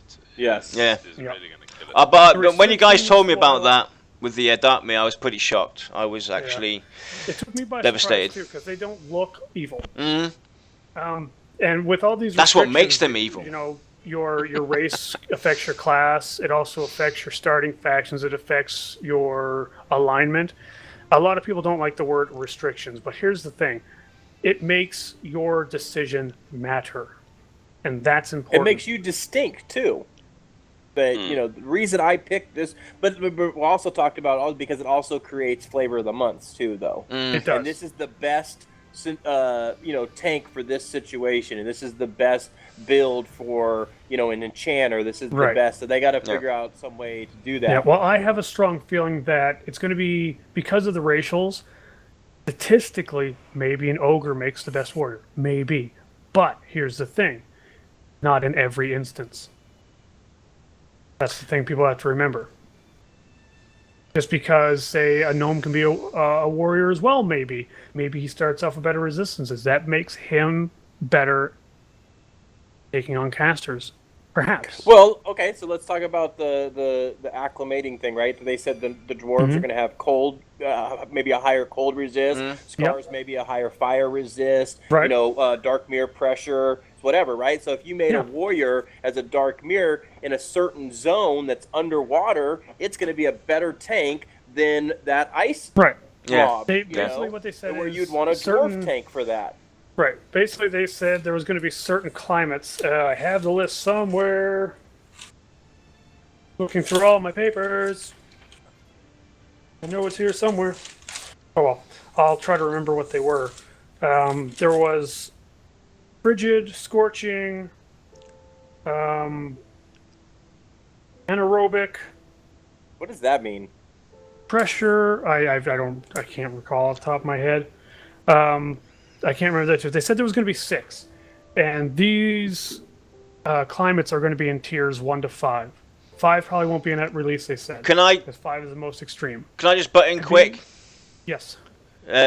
Just off topic, but it has to be said. Speaking of Star Wars Rogue, December 16th in the US. Don't forget December 16th. You have to make a big decision. It's either Star Wars or it's VR with the voice of Terminus. We have our dev interview with Kilsin and Madaki actually on the 16th. So you guys have a tough choice. Either go watch Star Wars or come join these cool guys.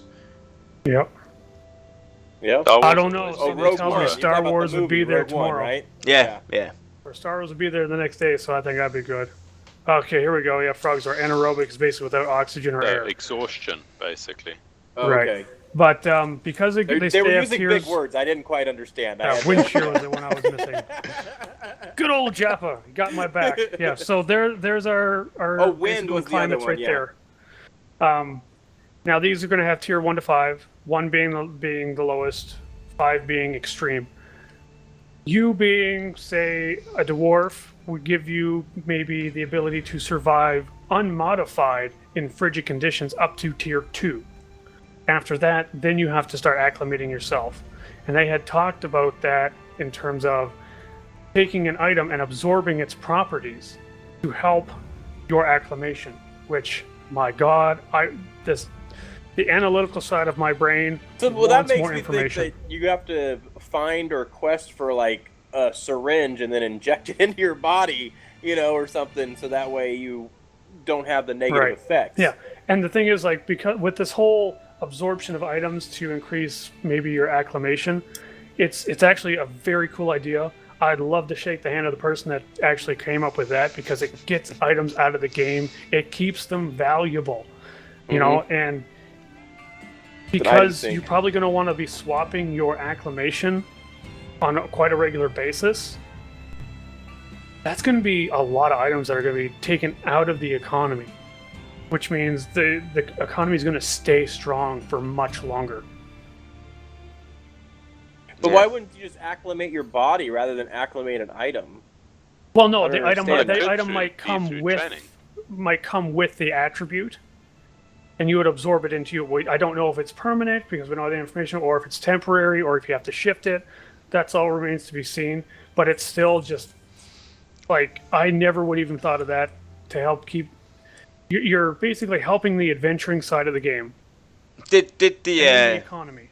Did the wolf just attack the gnome? Maybe. I'm sure I saw the wolf attack the gnome. We're behind you, so we'll see it in a second if he did. We tried to scratch the gnome. I swear. Maybe. And yes, I would settle for a fist bump. But what I want to point out as well real quick is on what I've seen so far with the combat as well. It's not your static combat that we know in many games where you just stand still and beat him down. No, you got to move around a bit. Yeah, there's still things that you have to worry about. I mean, the Cohhcar as a gnome rogue has to worry about his positioning, because he can't backstab from the front. He might not be able to backstab from the side. He might have to be directly behind him. And who's to say that there's not going to be other similar things? Maybe, just for sake of argument, maybe you have a monk in there and he should attack from the sides or behind, like in EverQuest Original, because attacking from the front incurs the chance to be counterattacked. So it's just smart to not make that an issue. Let's see, are items going to interact with those atmospheres too? Will flasks of water freeze? Honestly, I think I kind of got this premonition of what Job was going to say. Probably not, because honestly, it's like salt on the wound. You're already worried about your acclimation. Yeah, it'd be like a double negative. You're already because they're already incurring a detrimental effect on the character. Adding it to items as well could just be like, you know what? I see you've got that bullet wound there. Let me stick my finger and wiggle it around a little bit just because. But you did notice those little pedestals with the little blue balls on them? Yeah. But they were like, stay tuned next time. Maybe we'll talk about it. So I wonder if that's how you can interact with the environment, too. Yeah. Maybe on boss fights they have traps and stuff that you can set off to help. Who knows? Let's see. They talked about, like, they touched on quest drops from mobs. Like, say you have to get a key from a boss. They talked about how maybe some could be multiple drops for the group. Maybe some are going to be just a single drop. You have to decide who gets it. Okay. I'm actually happier that there's a mixture than going one way or the other. Basically where it makes quest mob over and over is a pain in the where it makes sense, right? I'm gonna put it a different way. Where it makes sense to make it a single drop, like a key. Yeah, for only one person in the group. He's not going to have 6 copies of the key on him that you give to the group. That's where it makes sense for you to only have one drop. You've got to decide who's going to get it. There are other elements where it would make sense where it's a group update. So a good mix is absolutely spot on if it's done right. I mean, we talked about this, Josh, a couple of days ago as well about certain group updates not happening. And where it didn't make sense why this wasn't a group update. So if they do it right, where technically the NPCs could have multiple of the object, then yeah, I'm perfectly fine with it being mixed up, definitely, or being a single drop. Oh, go ahead. Sorry, I was just going to say another thing is, if it is going to be a single drop of a key, perhaps a crafter could actually create something to create copies of those keys for the group. Oh, I like that. That's a good idea. They became important to do something like that. They were talking about that would actually be cool. Maybe pickpocketing a key, making a copy, putting it back in the mob's back pocket or whatever, and now he's got a copy of it. Almost like a challenging way to bypass an area. That is actually a pretty cool idea. There's going to be a ton of NPCs handing out keys for secret passage doors and this, that. What I want a key ring. That's too much stuff to be carrying around. Yeah.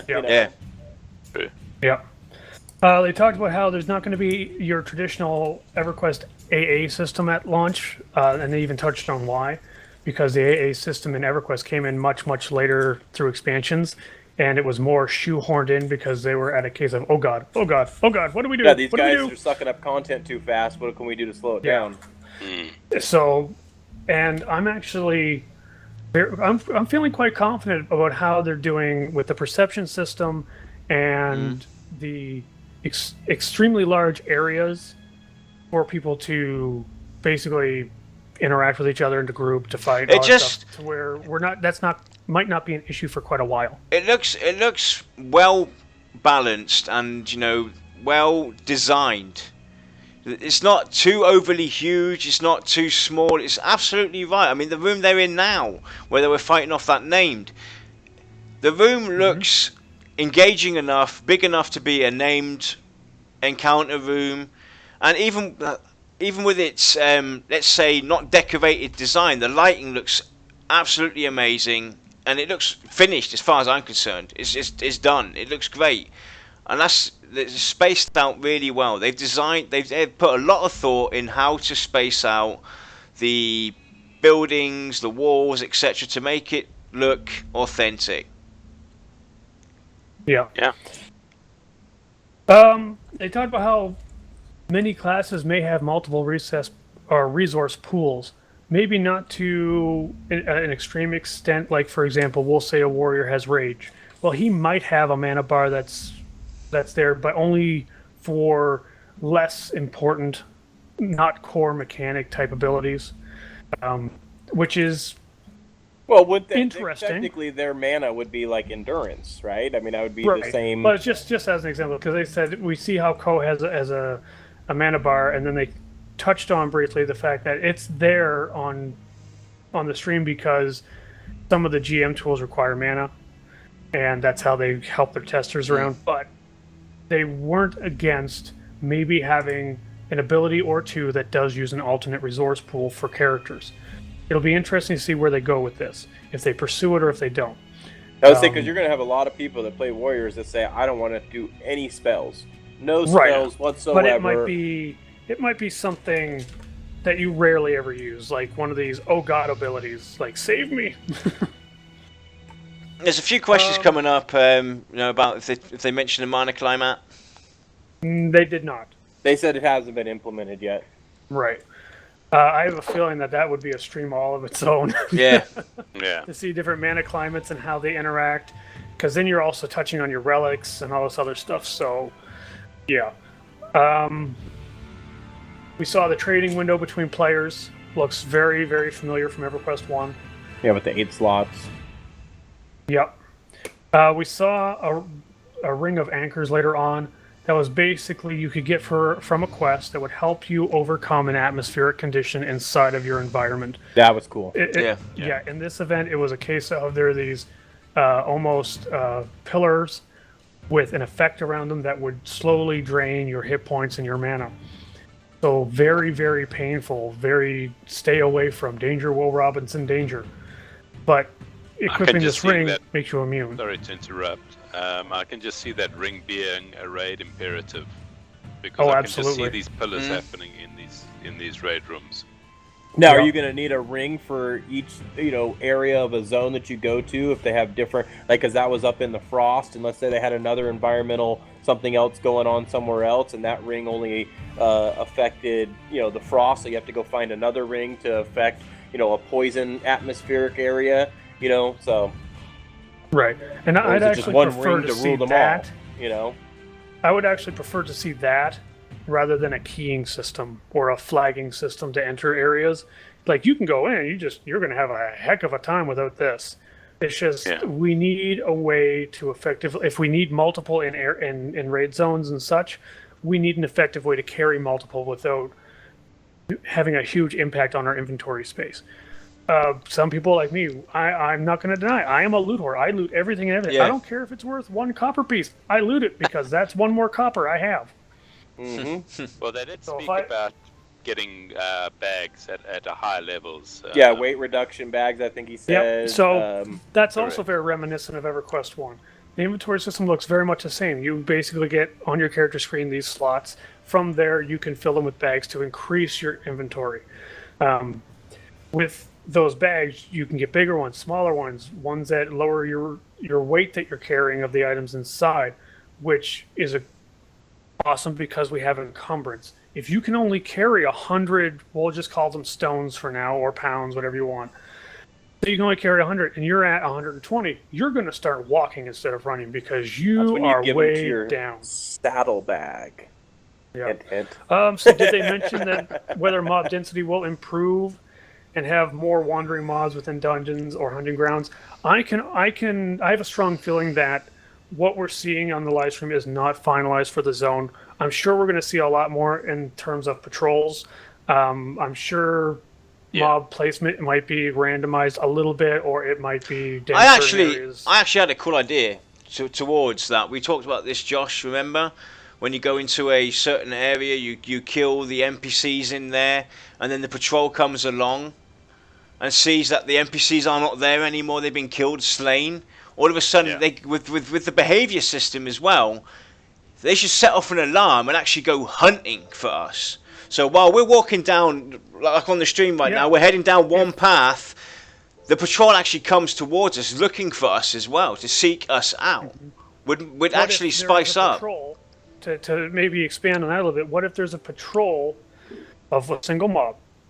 He notices that people aren't where they're supposed to be, or there's dead bodies. He's of the alarmist disposition, so he automatically calls out search parties, and high alert, war horn or something. High alert. Get one that's the fleer or a coward or what, I can't remember what those actually called. That just kind of ignores and goes, just leave me alone, and I'm not going to say a thing. Exactly.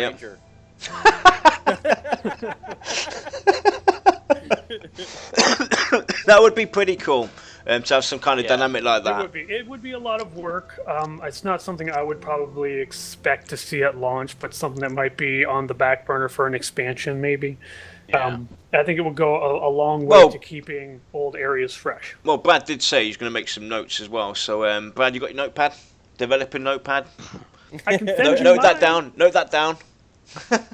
Just on the thing with the mob patrols and things like that go through the caves.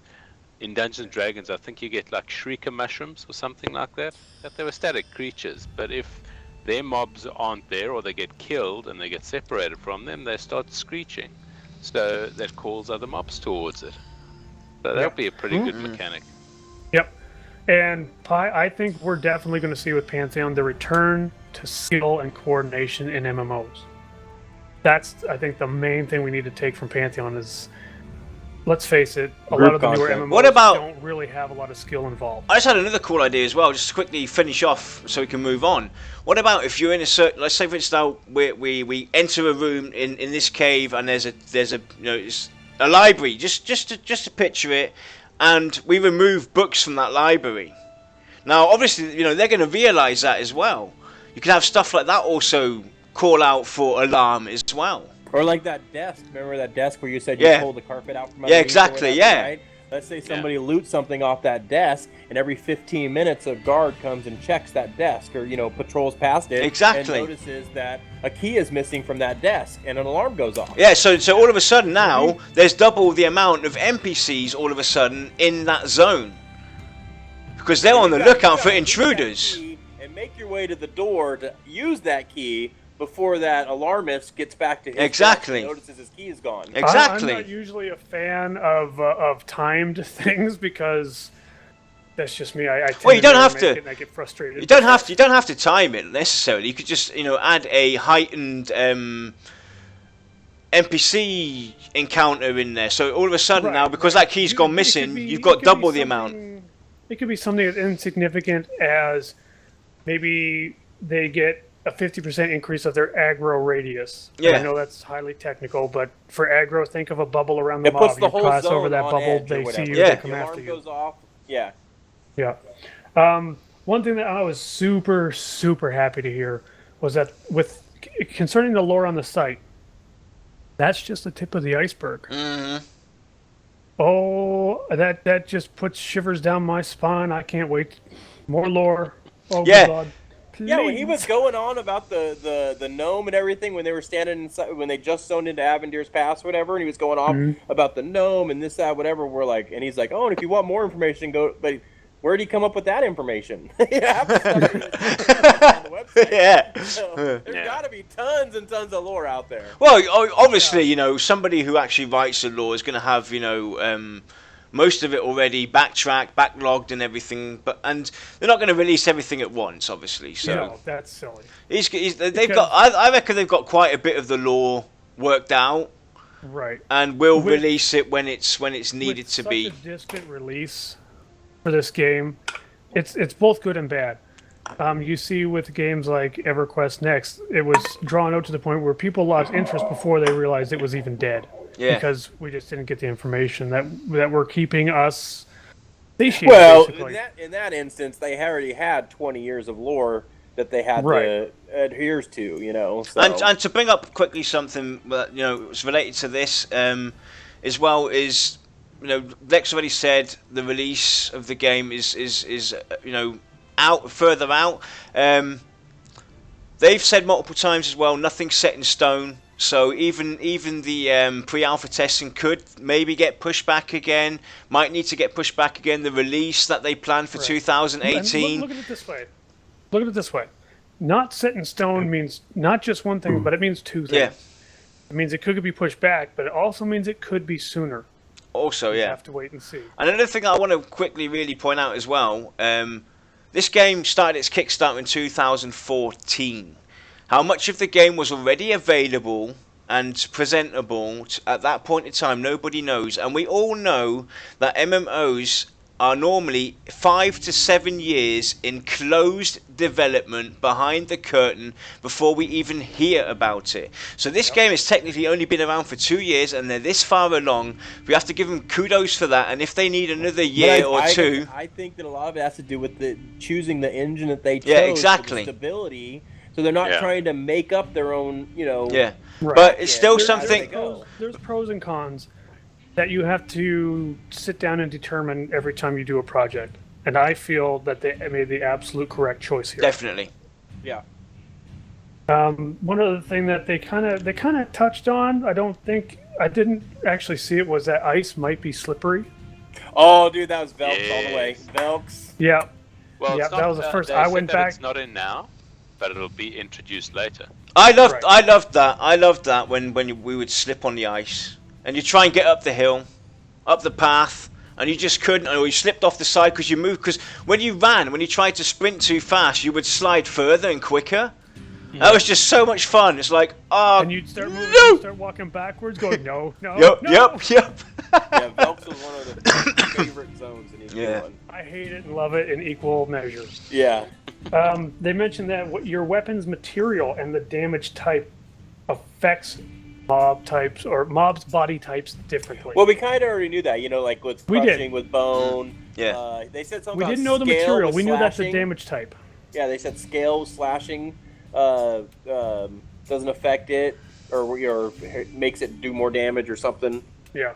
Basically, it's like a skeleton. If you shoot an arrow or try to stab it, it's probably not going to do a whole lot to it. You might scrape the bones a little bit. Whereas if you take a hammer and swing, it's probably going to wreck that thing. Yeah, but see, on flesh, it's the same thing. Flesh, you're going to want to use a blade, not a blunt weapon. Right. Yeah.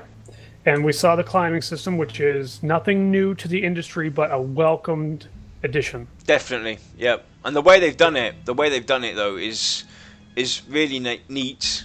This gives us basically jump challenges or jump. So everybody, so everybody who's played the whole Tomb Raider series will have a slight advantage. So you better all get down to your Tomb Raider skilling, because climbing revolutionized is coming, and it is awesome. I loved it when I saw it. The NPCs hanging on the edge and then pulling themselves up. Awesome stuff. It's a unique twist, rather than just jumping and trying to jump over. Actually hanging on there, pulling yourself up. Now it's going to be tough for them though, because then they'll have to make all places climbable. So to speak. Well, yeah, that's what I was just thinking. That same thing. It's like, in EQ2, they always have like a rope, or they have some type of indicator. Oh, this wall is climbable. These other ones are not. Yeah, right? and they mentioned how a class like a rogue would have a rope to create a climbable surface. Possibly. So like grappling hook type thing, right? They throw it up there. Maybe. That would be certainly a very interesting style of mechanic. I think it would be very difficult to implement, but it would be very interesting. I don't know if it was more of a joke than anything, but hey, fingers crossed. We'll see how it goes. Well, I loved spelunking in the caves in Landmark with my grappling hook. Remember that, Kodiak? Yeah. And then just hang. A good way to escape as well. Shoot your grappling hook up to the roof, and then hang on the roof, and then swing across. Woohoo! That might be a bit much for me. Oh god. Let's see. Oh, look at that! I didn't see that. I'm missing that. Oh, that's nice. Oh, that looks pretty. Dragons confirmed. Yes. Yep. That's the first thing. That's the first thing my wife told me when I got out of bed. Well, she said, "Oh, they mentioned something about dragons." Yeah. With the Amber Fate area that we saw, that was obviously a frigid area. There was ice all over the walls. It was snowing inside. The reflections and the highlights of the light sources on the walls looked amazing. Oh yes. It was a vertical design versus a horizontal design where you're just running through like a level of a castle. You're actually almost climbing a mountain, trying to get to the top. Whereas the bottom would have been the raid area in this particular instance. I think that's a fantastic idea. But also the way that you have to test the jumps to see if there's like hidden stairs around the side. Yeah. Because the whole place is crumbled away, type of thing. So yeah, but you're getting to these new areas. Okay, so let's talk about that for a second. So they implement this jumping thing, like where you said, "Oh, look there might be a ledge over here. I might be able to do it, right?" Yeah. But if the death penalty is so severe, why the hell am I'm not going to try to jump over there. Are you kidding me? Go ahead, Kodiak. Try it, buddy. No. That's what we have Lex for. Lex is going to be the guy. Yeah. We're going to send forth. Lex, you go for it. You got all the spikes. You got the hooks. You can go and ram your spikes into the stone and maybe have a chance to actually stick. Oh my god. What if Scars had a climbing bonus because of all the claws? Yeah, that would... corpse is down in there, you can't even loot it, then you have to have it summoned out. I mean, I can see all kinds of potential headaches with that. Yep. They touched on that everything is open world. They have no intention to do any instances, although they're going to make all the zones large enough to facilitate probably a large number of groups. So it's gonna be fine. I was a little worried, but I think I'm a little better now. Yeah. World events are definitely going to be in 100% confirmed. They love the idea. I can't wait to see what kind of ones they put in. Well, that and GM events. I hope they do that too. GM events. I hope so too. GM events are very Get very engaged memorable. with the community. Yeah, to me that says the GMs care. They want to interact with their community in a capacity other than, oh, you have an issue, let's get that corrected. It's a, hey, let's have some fun. Yeah. In terms of their community, there is going to be a guide system, which is going to be solely volunteers. They're also going to have a guild outreach program, which they haven't really touched on much, but that's super exciting. Sounds definitely really interesting. Well, hey, the kind of like we talked about that a little bit long time ago too. Like if we were able to sponsor, let's say, Voice of Terminus sponsored Avendir's Pass, right? So our guild members could run around and buff newbies and talk to them and help them and mentor them and whatever. Like we would have control over that zone because maybe our outpost was in that zone, right? Yeah. Right. And that's how we would have that that ability to do stuff within that zone. Yep. I mean, it kind of almost screams as well. Basically, newbies that come into the game, might find a bulletin board, guilds to reach out to talk to that are very friendly, helpful, and willing to help. These are the people you want to go and speak to, kind of thing as well. The guild outreach program. So you could earn your way to become a representative for newer people as well. So it's definitely really interesting. I mean, a lot of the stuff they talked about on the guilds, guild alliances, guild battles, definitely really interesting. I can't wait to hear more on the topics. Yeah. We already touched on the mentoring system, but they also mentioned that with the progeny system, how it could potentially be an alternative to the mentoring system, where instead of mentoring down to play with your friends, you just create a progeny, and it's just like having a new character but with a very minor advantage. So it's not going to be game breaking, it's not going to be something you go out of your way to do, but it could, and we don't have any clue what the advantage is going to be, but they did say minor advantage. Yep. With mentoring, they're going to have incentives, possibly points and some type of recognition, because you are technically going out of your way to help someone of a lower level. That's what we talked about as well. Giving people a reason to also go and help, give them a little reward for going out of their way. Like a mercenary. Yeah. Correct. So it just shows that they are listening to the community all over the place, be it the forums, be it in chats, whatnot. They do listen to what the people say and what we say as a community. So we have to empathize on that VR are going out of their way to listen to what we want. Even if you bring up an idea that doesn't get implemented or doesn't even really get talked about, I almost guarantee you they have looked at it. Yeah. These are very, very busy people. They can't strike up conversations about every little idea. Sometimes they just have to write it on a little sticky note and be like, next meeting I gotta bring this up. They came up with some stuff that we never even would have thought of. Exactly. So. As far as I recall with the guild raids, they're gonna say it's all open world. There are no instances whatsoever planned at this point. But there's going to be so much content that it's going to help alleviate guild locking of raid mobs and competition. Take care, Jopper. Like what they said is, thanks for jumping in. If a guild decided to zerg a raid mob, let's say it's designed for 60p players, and a guild of 200 comes in there to zerg it, he's going to call for reinforcements or something that's not going to allow them just to go and just mow it down every 12 hours. Correct. Yeah, I mean there could be, like, say there's a raid mob that's level 20 in a newbie area, that's designed for 20 level 20s. Well, what if a big guild comes in with a couple, 50s or whatever's the max level? They could potentially just ruin everybody's day. Yeah. Take it. Yeah, they could block that mob. Every time it spawns, they kill it over. That's what I'm talking about. How are they going to prevent that from happening? Now, all of a sudden, that mob flies away because it's like, the mob's mentality would be, screw this, I'm out. I'll be back later. Yeah. Well, Which still doesn't technically correct the problem. But the calling of reinforcements does. But that brings up another thing as well, what they mentioned as well. The dynamic change of NPCs as well. Mm-hmm. They talked about that. Maybe having certain areas kind of repopulate. The ogres, had fed up. They're fed up getting a beat down. They move on, and now you've got the goblins there. The ice goblins move in, yeah. Yeah. Something we also talked about. It would actually if you look at a map in terms of a heat map, the higher levels are a brighter color. I would love that to migrate, because they did say there's going to be higher level areas inside of zones. So if that migrates around, mind you, keep it away from the actual newbie areas like the starter towns and such.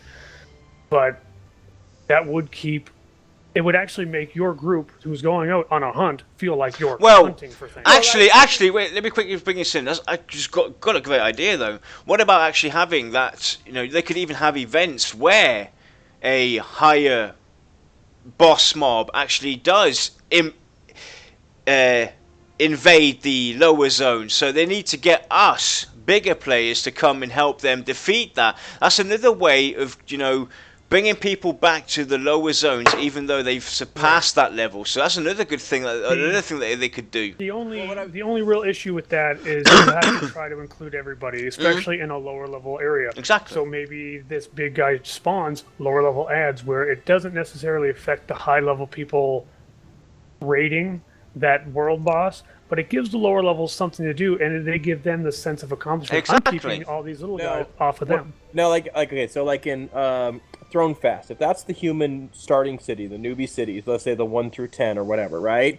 Yeah. Then that should stay stagnant. Like, there shouldn't be that much dynamic change in that zone. It should be, it should be relatively all the time.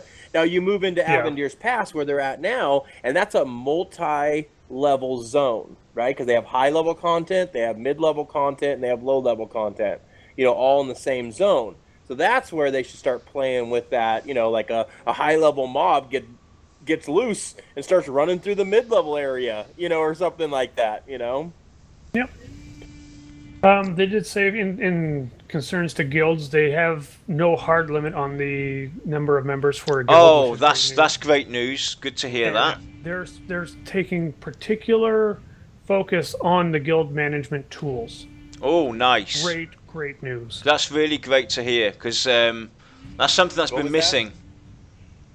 I was reading chat. What'd you say about the guild thing? Oh, there's no hard limit on the number of members at this time, and they're spending a good amount of time on their guild management tools. Nice. Yeah. Which is very good news because, like as Cohhcarnage brought up in his stream, we don't have the audio, so if you guys want to hear what he says, seriously, go watch it. You gotta watch it on his channel. Yeah. He even says that he's got a particularly large community. So in past games, he's actually had to have 8 like guilds. 5 or 6 he was guilds. Managing 8 guilds at one time. Yeah, because of the limit of people. So this is great news for larger ones. Yeah, I hope definitely. they give some kind of incentive for the smaller ones as well. Definitely. That's all I'm going to say. Yeah, just to add to the guild situation, the caravans, they spoke about that as well, moving from place to place as a guild. Yep, guilds or possibly even groups. Which will be great, and it'll be very interesting to see how the caravan structure will be put in place. If you have to camp it down somewhere, how it looks. That's one of the things we brought up. Yeah. Had to throw that in there. Got to get the chip on the shoulder. Yeah. Player housing will not be in for release. Well, yeah. That's what that was already said though, even on the website. Cool too, it was just confirmed again. Yeah. Simply because they don't want it to be solely instanced to where all it is for a room for you to make it look pretty like EverQuest 2. Yeah. But they have to figure out a creative way around urban sprawl like in Dark Age. Did they mention? And then they don't want a ton of player houses like eating up the world content either. Did they mention? Did they mention anything about the guild alliances at all? They did not. No, but I bet you that. I mean, that's going to be a huge part of their tools. Like, I know I've talked about that. Like, I'm sure it's somewhere on someone's multi-guilding notes. To me is by nature, right? Because you're going to have friends that are in other guilds that you talk to or whatever. Like, not every person you associate is going to only be in your guild. Right. It's kind of like having diplomats inside your guild that you could basically assign that do have contact to other guilds' chat. Well, somebody that would be a really good idea. The forum said it best. It's like you go to work, you associate with one group of people. You come home, you associate with your family. And on the weekends, you associate. You go play basketball with your friends. You know what I'm saying? Like you associate just by nature with multiple people. They're not all the same. I will say though that I do not like Final Fantasy's guild system where you can be a part of multiple guilds. Definitely, I never liked that. To me, a guild was always, this is where your allegiance is. Well, no, I think a guild is your identity, but I'm saying, being able to chat with other guilds and, being part of their chats and, stuff like that, that's where, wanting to be in the loop on what other people are doing. Going on your question, Killer Age, will you be able to make your own channels? You might be able to, but we want to go one further than just having to go and create a separate personal player-made channel for you to interact with other people from different guilds. It'd be kind of like your friends list. So rather than inviting a friend, you have a guild. You know? If I had to guess, based upon how much influence we're seeing on a lot of the core mechanics from EverQuest, I would put my money on yes. You'll be able to make your own channels. You'll probably be able to password protect them because, some people like me, people like Kodiak, we run our own little groups on the side on top of our guild groups and such. Yeah. And we tend to use custom channels in order to coordinate. Anybody on tonight that wants to do something? And then people in the chat will be like, yeah, I am. And from plus, there you coordinate. And plus it's a good way as well to get, newer players also inside the discussion, because generally, I don't know how they're going to do it with Pantheon, but normally if you're level 10, you can't chat with the level 50s. Right. They do that mostly for gold sellers and stuff like that to kind of keep them away, but with subscription games you tend to see a little less of that unless it's a highly popular game like World of Warcraft. I think that's going to be something they're going to have to deal with it when it becomes closer to release, simply because it's hard to gauge how much work you would have to put towards a system against spam when you don't even really know how popular it's going to be. Yeah. Well, this game is going to be super popular as well, simply because you have to get the foundations built in for those type of things as well. Right. Yeah. You gotta. I'm sure there's plans already for different methods they can use, but it's kind of like, why put a lot of work into one thing when you don't know if it's even going to be what you need. Well, I just realized that my chat bot for the stream is faster than the stream itself. Wow, that's amazing. They touched on ability chaining, or basically combos, and they said that those type of mechanics are in talks right now. They are going to stay away from a full combo system. Yeah, I like that. What What was the thing that they did in EQ2 where a rogue would cast something, then a healer would cast Heroic something? opportunities. Yeah, I thought that was stupid. Yeah, it was. Didn't do it right. Yeah. It's like, yep, it's dope. Yeah, but they are intrigued with the idea of possibly having some classes that create opportunities, or perhaps temporary weaknesses in the mob. So Well, that'll be interesting to see where they go. Yeah, I guess if one mob stuns him, then he'd be more prone to take double damage on the second. Yeah. On the next attack or whatever. So I could see something like that. But that would be more passive. You wouldn't need to do a heroic opportunity in order to do that. Right. They touched on European and North American servers, although honestly the answer was a little bit sidetracked. Probably because it hasn't even come up in their talks, which is understandable at this point. But they said there's not going to be any region lock to clients. We don't know if we're going to be able to swap from a character that's currently residing on North America, if you can take him to a European server, or if it's even going to be an issue. It might just be, here's your list, they're located all over the world, pick one and go. I think that, because it's a cloud, it's a cloud server thing that they're trying to do, that I don't think it's going to matter where you're at in the world. Exactly. Well, they did mention as well, the ping nowadays with the internets that we have the internet is, so I have a just under 200 ping when I'm on the US servers. Right. And that's perfectly fine, especially for an MMO, which is acceptable. It's perfectly fine. I have no problem. Now, and the thing with them doing cloud-based servers is when you have your clients all connected to the server, you have a good idea of where they're coming from. Say you have a server and it's 90% North America. Well, you can take that cloud server and migrate it to a US area so that it provides better service to the majority of the users. So I can see them swapping back and forth depending on how the population shifts over time. Yeah. It's one of the benefits to doing the cloud servers. So we'll see. Yep, the cloud, exactly. Nobody understands the cloud. There is no cloud. It's in the cloud. Nobody understands the cloud. There is no cloud, it's just someone else's computer. Whoever came up with that. A little bit. Basically, with group teleporting, Call of Heroes, anything like that, summoning group members, it's going to be there, but it's going to be used in such a way that it will not allow you to circumvent content.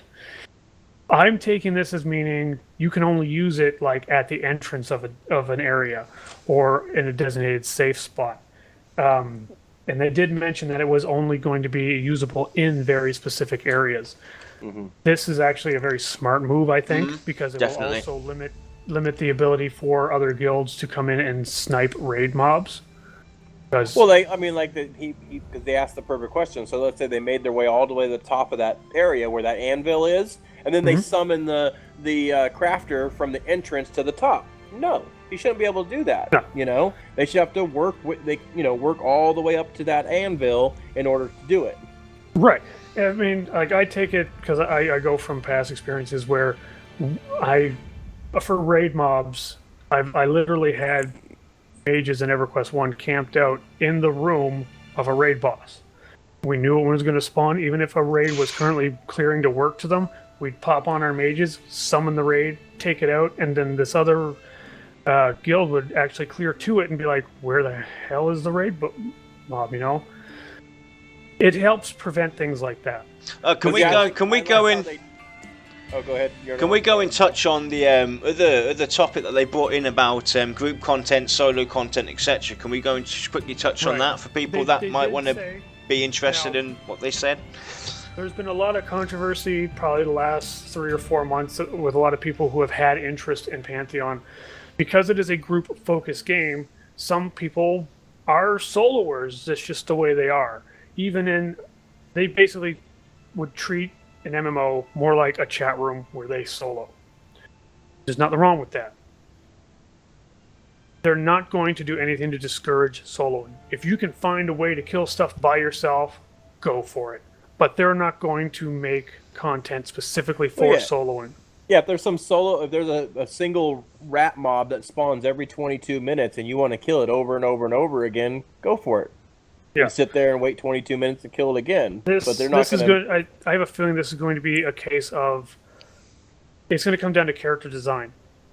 Well, and the other thing is class too, because a class, like a druid or a ranger, or somebody's going to be able to bard is going to be able to solo a lot better than a paladin. Yeah, if you want to go in solo and you've got a healing class or a tank class, you're not going to be as effective as a rogue would be, maybe because of the DPS, etc. So you have to make a wise choice. I think that's why they're saying no solo content. But you already know is because if somebody says, "Well, I want to play a paladin and I can't solo," oh no, right?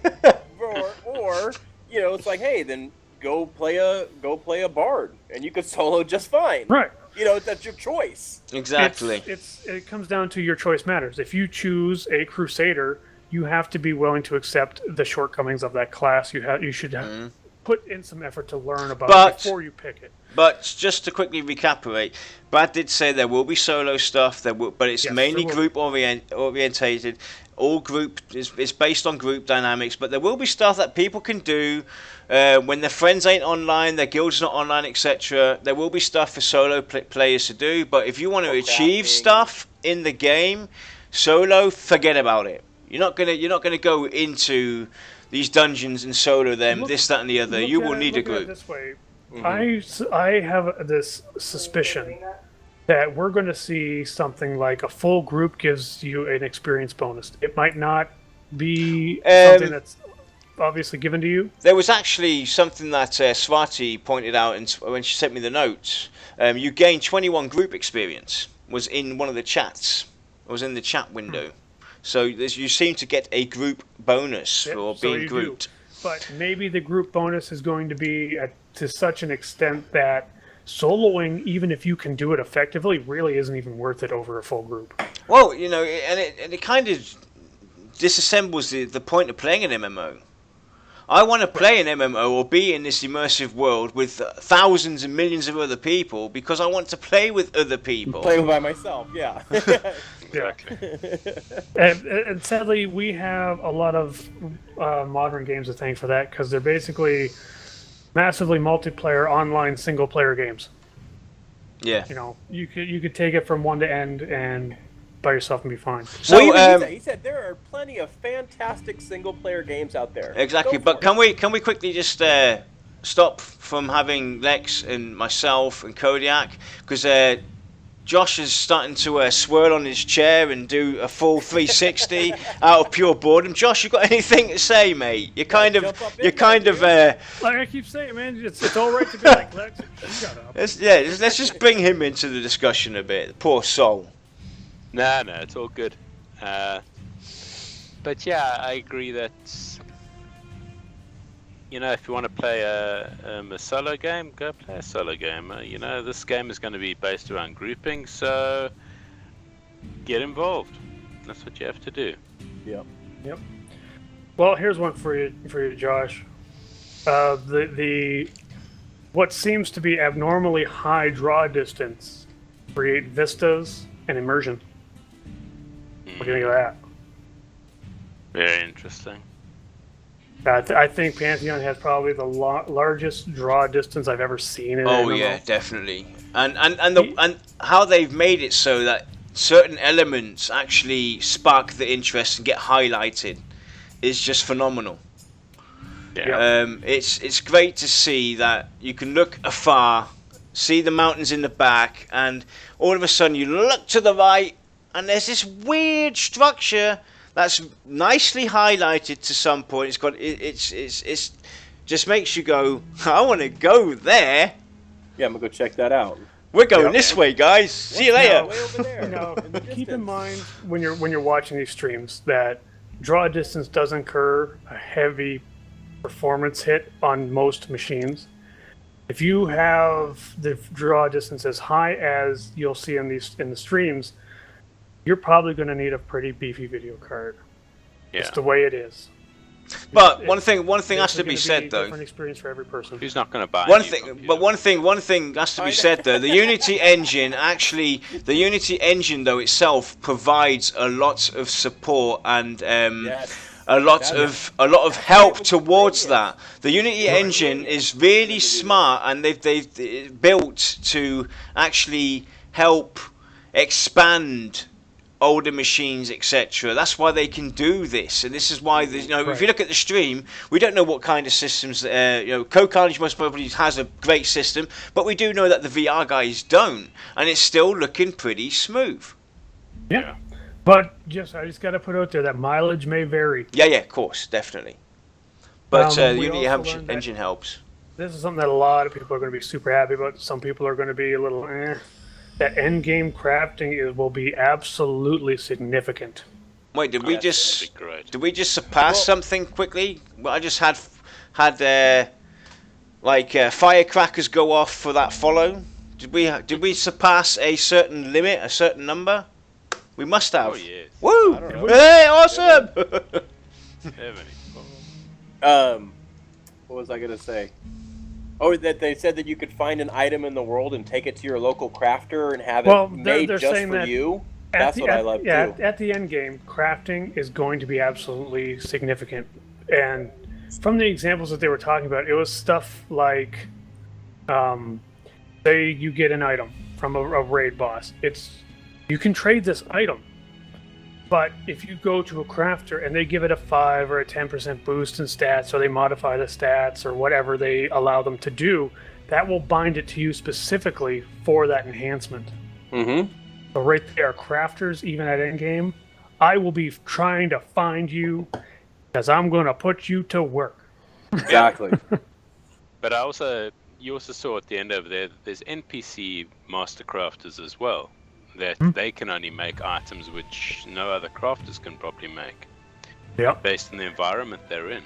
Yep. They've mentioned that maybe you have to go to this specific anvil in order to craft certain things, or maybe you have to do something for this NPC at this crafting location in the world to get a specific component, which is fine by me. Give me a reason to actually enjoy crafting, please. Yeah, definitely. For item requirements, there's no hard limit on items. You could go to the hardest raid mob ever and get. Can we just break it down quick and just enjoy the view that's coming up for you guys? It looks amazing. I mean, come on, don't tell me anything different. That looks amazing when they look up, and the way they've matched the colors in and made them collide with each other. It's perfectly done. Very artistically done, and it brilliant. Feels once they come like it would be cold. Mm-hmm. Yeah, a permafrost type of area. Oh yeah. I mean, honestly, guys, it's amazing work that you've done there. I love it. Definitely. Falling snow. Well, this whole zone is vertical. Exactly. Of, wide. That's awesome. That much cooler. Yeah. That is awesome. Not just having a huge zone spread out. Imagine we'll be working our way up that mountain, or that pillar, or whatever we want to call it, and all of a sudden we're just going to see someone fall right past us and be like, "What? There's someone else up there?" Yeah. or you're sitting there grinding spiders underneath, and somebody dies. Because they fell off the cliff. What about somebody falls off the cliff? What about somebody falls off the cliff? You're fighting this spider, and all of a sudden he lands on the spider, and the spider just goes splat. Yeah. And they get the XP for it. Yeah. Yes. But the way I like this, because like I said, even though the raid content is dead ahead across that bridge, right? The group content is up the mountain, right? So you're not going to have a raid interfering with your group content. Exactly. Right. It's in the same area, but it's out of the way. And the nice thing about the way this particular area is designed is being up high, you get to see the raid forming, you get to see the raid going off across that bridge, which kind of adds a little bit of excitement. You're like, oh my god, look what's going on. Incredible. Yeah. One other thing I noticed in the chat was they have the old EverQuest Rand 100. So you can roll your random dice or your magic dice. Oh, did they? Well, we can't be without that. That has to be in the game. That has to be there. But see, here's another thing, right? I actually liked it when you actually had to roll on your own, and you had to trust the main looter to give you your shit, right? It's not just automatic, whatever. It's not just click. I like that aspect of it. Yeah. It was another form of interaction, because you can almost picture in your head everyone's pulling out some dice and just saying whoever gets the highest one gets this item, and you're like, oh, stupid dice. Yeah. Yeah, when they automate it, then it's like, okay, you just need or greet it, and then let the thing, time expired and it ends up in your bag or not, Yeah. Somebody screws you out of some loot, guess what? I'm not going to group with that person anymore. He's on my ignore list, Exactly. If someone goes crazy, your reputation is going to matter again. It's not going to be like this World of Warcraft. It doesn't matter if I screw these guys over, because I'll just join the LFG queue and screw someone else over. That's not happening. That's not happening. No LFG queues, no dungeon finders, none of that. If you're a bad person, people are going to know. Yep, and you can't hide behind the avatar. See, and that's actually that actually makes a good point. The reason that I really think that the mentoring thing and the is gonna, what's it called? The thing where you go down, you start a new character. Progeny. Is going to be huge. This world is going to be so big, right? So if I just literally stay on this one content and I do everything, I missed 3/4 of the game. I'm going to want to do it again as an ogre on the other continent, or I'm going to want to do it again in a different zones. Like I said, they've only showed us a fraction. An eighth of the map. They've showed us a fraction of a fraction of a fraction. Exactly. Of the continent. And this is massive. I mean, look what we've seen in those 3 hours alone, traveling through porting, etc. It's massive. It is definitely huge, humongous is the word. This is just on the up in the human corner of the map, right? And the Wild's End is the underneath the human city. So that's only like that one little section of the map. Hey, what about the rest of the continent and the whole other continent? Hey, Kodiak, what about catching skill? Catching? Yeah, you fall off the cliff and you can catch. You gain catching skill point. For. One from 22. Come on! Well, I'll catch you. Just in the design of the climbing system, it looks like if you were to miss the ledge, there could be a small area down where you could technically latch onto through the climbing system. So, it could be a possibility. The last little bit that I have on my notes here is that while PvP will be in, they will have at least one PvP server at release. It is not their primary focus, probably won't ever be, but they do fully intend to launch more shards with different rule sets possibly. So, as was asked about maybe a Race Wars server, that is a distinct possibility here. It may not be at release, it may not be after the first year, but it is a distinct possibility.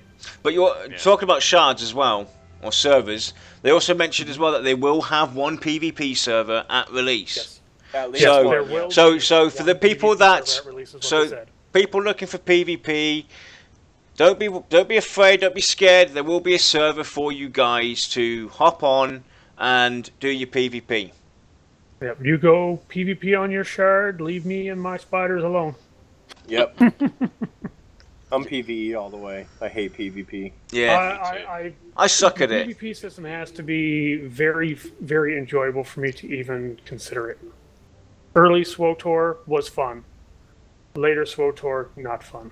I think the only game that I actually had fun with PvP was like Warhammer, because we were like, trying to take over a keep, and you had like, 100 people versus 100 people. I mean, that was probably, I think, the only game that I actually had fun PvP in. What was the WoW one, the big one, the Highlands, Arathi Highlands? I enjoyed that. I didn't enjoy any of the other PvP options. So I don't consider myself a PvPer, but if the system is the way I like it, I will do it. That pretty much wraps up the vast majority of my notes. Awesome. Yeah, they definitely did a fantastic job with this. It only took you 2.5 hours to get through your notes, dude. I know. And they're bullet points. Oh. Yeah, VR, you guys have definitely wowed everybody. Pat yourselves on the back. It was a fantastic stream, a brilliant pre-Christmas present for everybody to watch. Wonderful work. Cohhcarnage, you did a fantastic job. Hanging out with these guys and getting the questions asked and answered. Kudos to you guys, honestly. Absolutely amazing where you stand right now in the pre-alpha state.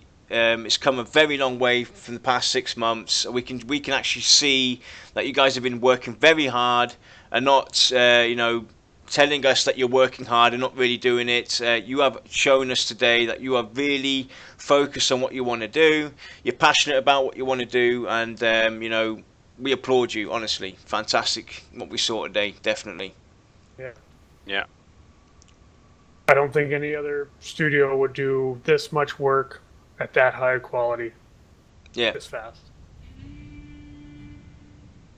It's looking great. I just can't wait. I sat there watching the stream and I thought, I want to be in game so much. It's finished. It's done. Let us in. It looks great.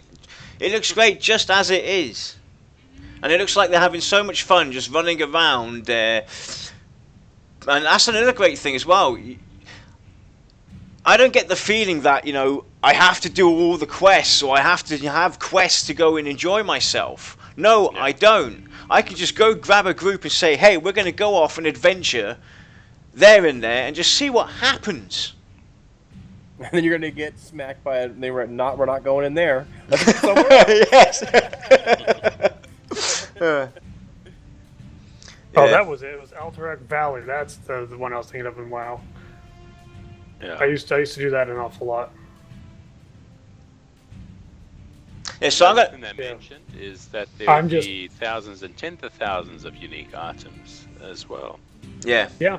That you have to discover. So it's really going to be a rich world which they'll be adding in even after launch. One thing I do really want to talk about, though, is what they said at the end with the crafting again. I want to talk a bit about that. With the fact of crafters being able to actually copy or to modify encounter gear. Loot that you get. Loot that you get. I think that is amazing.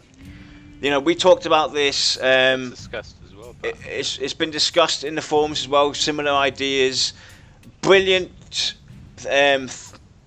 approach to the crafting, because it's we said it multiple times as well. Crafters need to be important in MMOs again, or have a meaning, not just something you do on the side.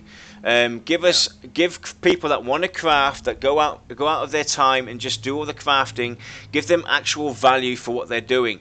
And I think they all need to go hand in hand, like you said. Yeah.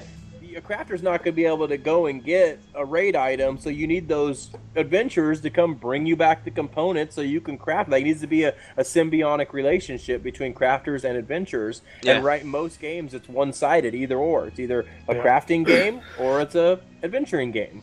Yep. And again, I'm going to reiterate a quick side note here. Although what we're seeing in this live stream is no longer placeholders, it is still far from finished. Yeah. There are going to be a lot of issues. Doing stuff like even just a simple running animation is a lot of work. Yeah, like you said, looks like they made these models just to be exactly like they are on the website, so people get that, the feel of what they're going for these races. They actually went out of their way, from their production schedule, how they wanted to approach the certain aspects of the mechanics of the game. They actually went out of their way to actually bring us this early on, to show you that it's actually something that they can do, and they're doing it the right way. And even now, the way the character models are looking, they look fantastic. Yeah, and I mean, like little things like how the hands don't close around the weapons. Some of the weapons are off a little bit. There are some developers who don't have the nerve to show anything less than release quality. So remember, when you're looking at this stuff and kind of thinking on something negative about it, VR is actually doing something that no other developer would technically dare to do, because they're too afraid of what people will think.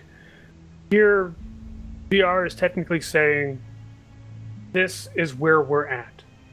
We're showing you that we're not done. Yeah. But we're also showing you that we made a massive amount of improvements. Yeah, in what, 5 already. months? From go back and watch the 5 months ago stream and then watch this one. And if you are not, if your mind is not blown at that point, then there's something wrong with you, dude. Yeah, yeah. It's work on the wolf. It's definitely something. Yeah. I mean, that's it's really the alone. Only thing It's that not just. Drive me nuts. It's not just the character animations, etc. It's the world as well. The world has come so far. Go and watch that stream 6 months ago. Go watch this now and see and look around the world. Alone, the whole environment, the tree placing, the lighting, the shadows, etc. The little tidbits everywhere, like a log sticking out of a stone or next to a stone. Go review the stream from 6 months ago and this one now. It's just mind blowing how fast they've pushed all of this out. And still engaging with us as well in the forums, doing their newsletters, doing interviews here, going, Thank Kilson awesome. For the community engagement. Yeah. He's the one that's like he answers every single Facebook post, or at least he tries to. Who else is working on the community? Oh, that's a great idea. Oh, that's a good, just something little. He tries to engage with every person so you don't feel that you're. Anyways, he does a fantastic job. Yeah. I know it's a lot for some people, especially people who are skeptical with MMOs, to be asked, hey, put some money up front before the game's even released or even remotely done, such as these pledge systems. But I gotta tell you guys, I'm probably the cheapest bugger out there when it comes to gaming. I mean, Scrooge could learn a thing or two from me. Well, you play way too many games, you do. I mean, the amount of games that you've been playing now and purchased over the last, I'd say the last 8 months, you could have most probably had a decent pledge level, dude. If I could, I would have dropped a VIP pledge. If I could, I would. We're getting him there someday. If I wasn't moving. Lex, I need $2,000 just to move. And then I'll take care of it. I'm just kidding. Hey, you heard it, Lex. Get to it. Old portal thing. I want that. No. Oh yeah, and you have to support the 2 shields idea as well. Yeah, the dual wielding shield. Yeah. Well, anyway, can I just quickly? I'm going to quickly just bring up 2 things for the upcoming week. What we'll be doing. So while the video disappears for a very short moment, it will be back after I put up our advertisements for next week. So next Thursday we're talking about the Necromancer. We have absolutely no information on speculation. This is 100% speculation where the VoT run wild on ideas. So we get to actually talk about a class that hasn't been officially released on any kind of info and go nuts with it. So we're going to enjoy talking about that next week on Thursday. And Friday we have as guests Ben Kilson Walters and Jason Madaki Bolton with us. We thought it would be nice to introduce Jason a bit more to the community. Him working hand in hand with Kilson, and we thought it would be a great time to get him introduced, and we thought it would be also a great opportunity pre-Easter Christmas present for you guys as well. So it's been a really great month. So we've got all that coming up. And this is where I would like to push people off the ledge and see how far they... We can't see it yet. 100 platinum if you jump. Yeah, okay, so that's where I was talking about, when Kilson was down below or whatever, and he was by the front door because he died. Yeah. And they were up top, and you could see his flame from his torch. Yeah. That was so cool.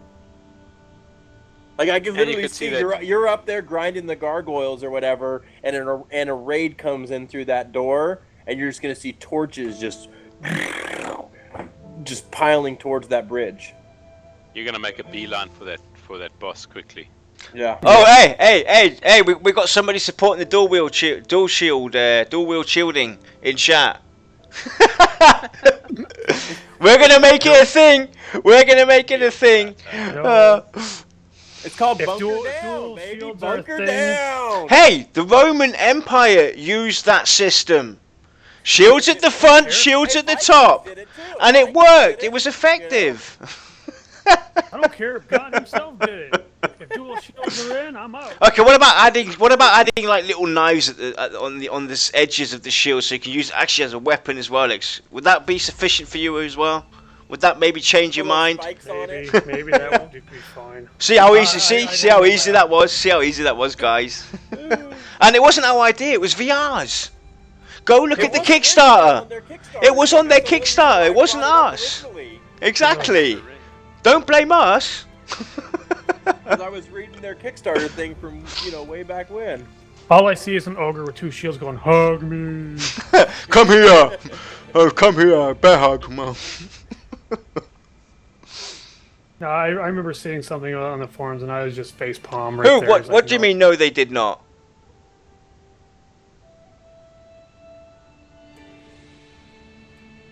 What you on about, Spy?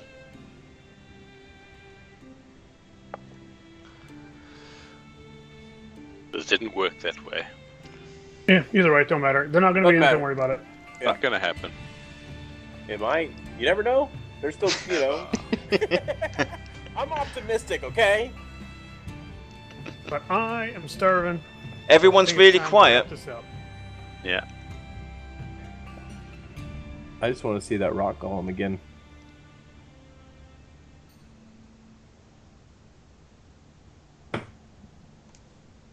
And that gargoyle, the gargoyles looked amazing. Yeah, it did. I like the ice bite cave crawlers, the way they are translucent. Mm-hmm. Yep. It really takes me back to It looks Valkyries. so cool. Yeah.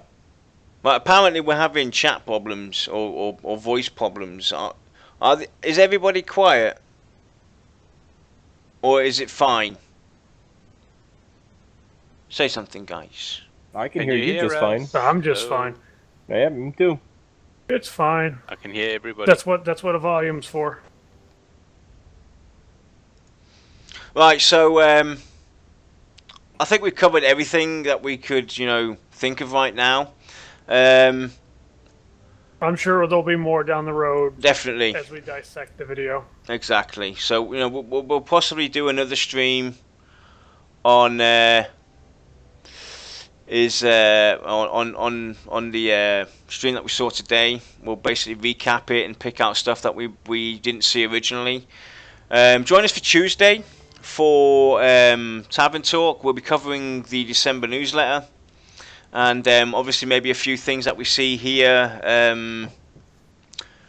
from the videos. Hopefully VR will have their video up and running by then, so we can go and view it from their perspective as well. Don't forget to join us on Thursday. Don't forget to go subscribe to the YouTube. I believe they have said that they have a Reddit out there that they're trying to grow. Yeah. Also, go to their website, pantheonmmo.com. You can still read the forums as a non-pledge, but in order to write on the forums, you do have to pledge. Yep. Just all the more incentive to do it.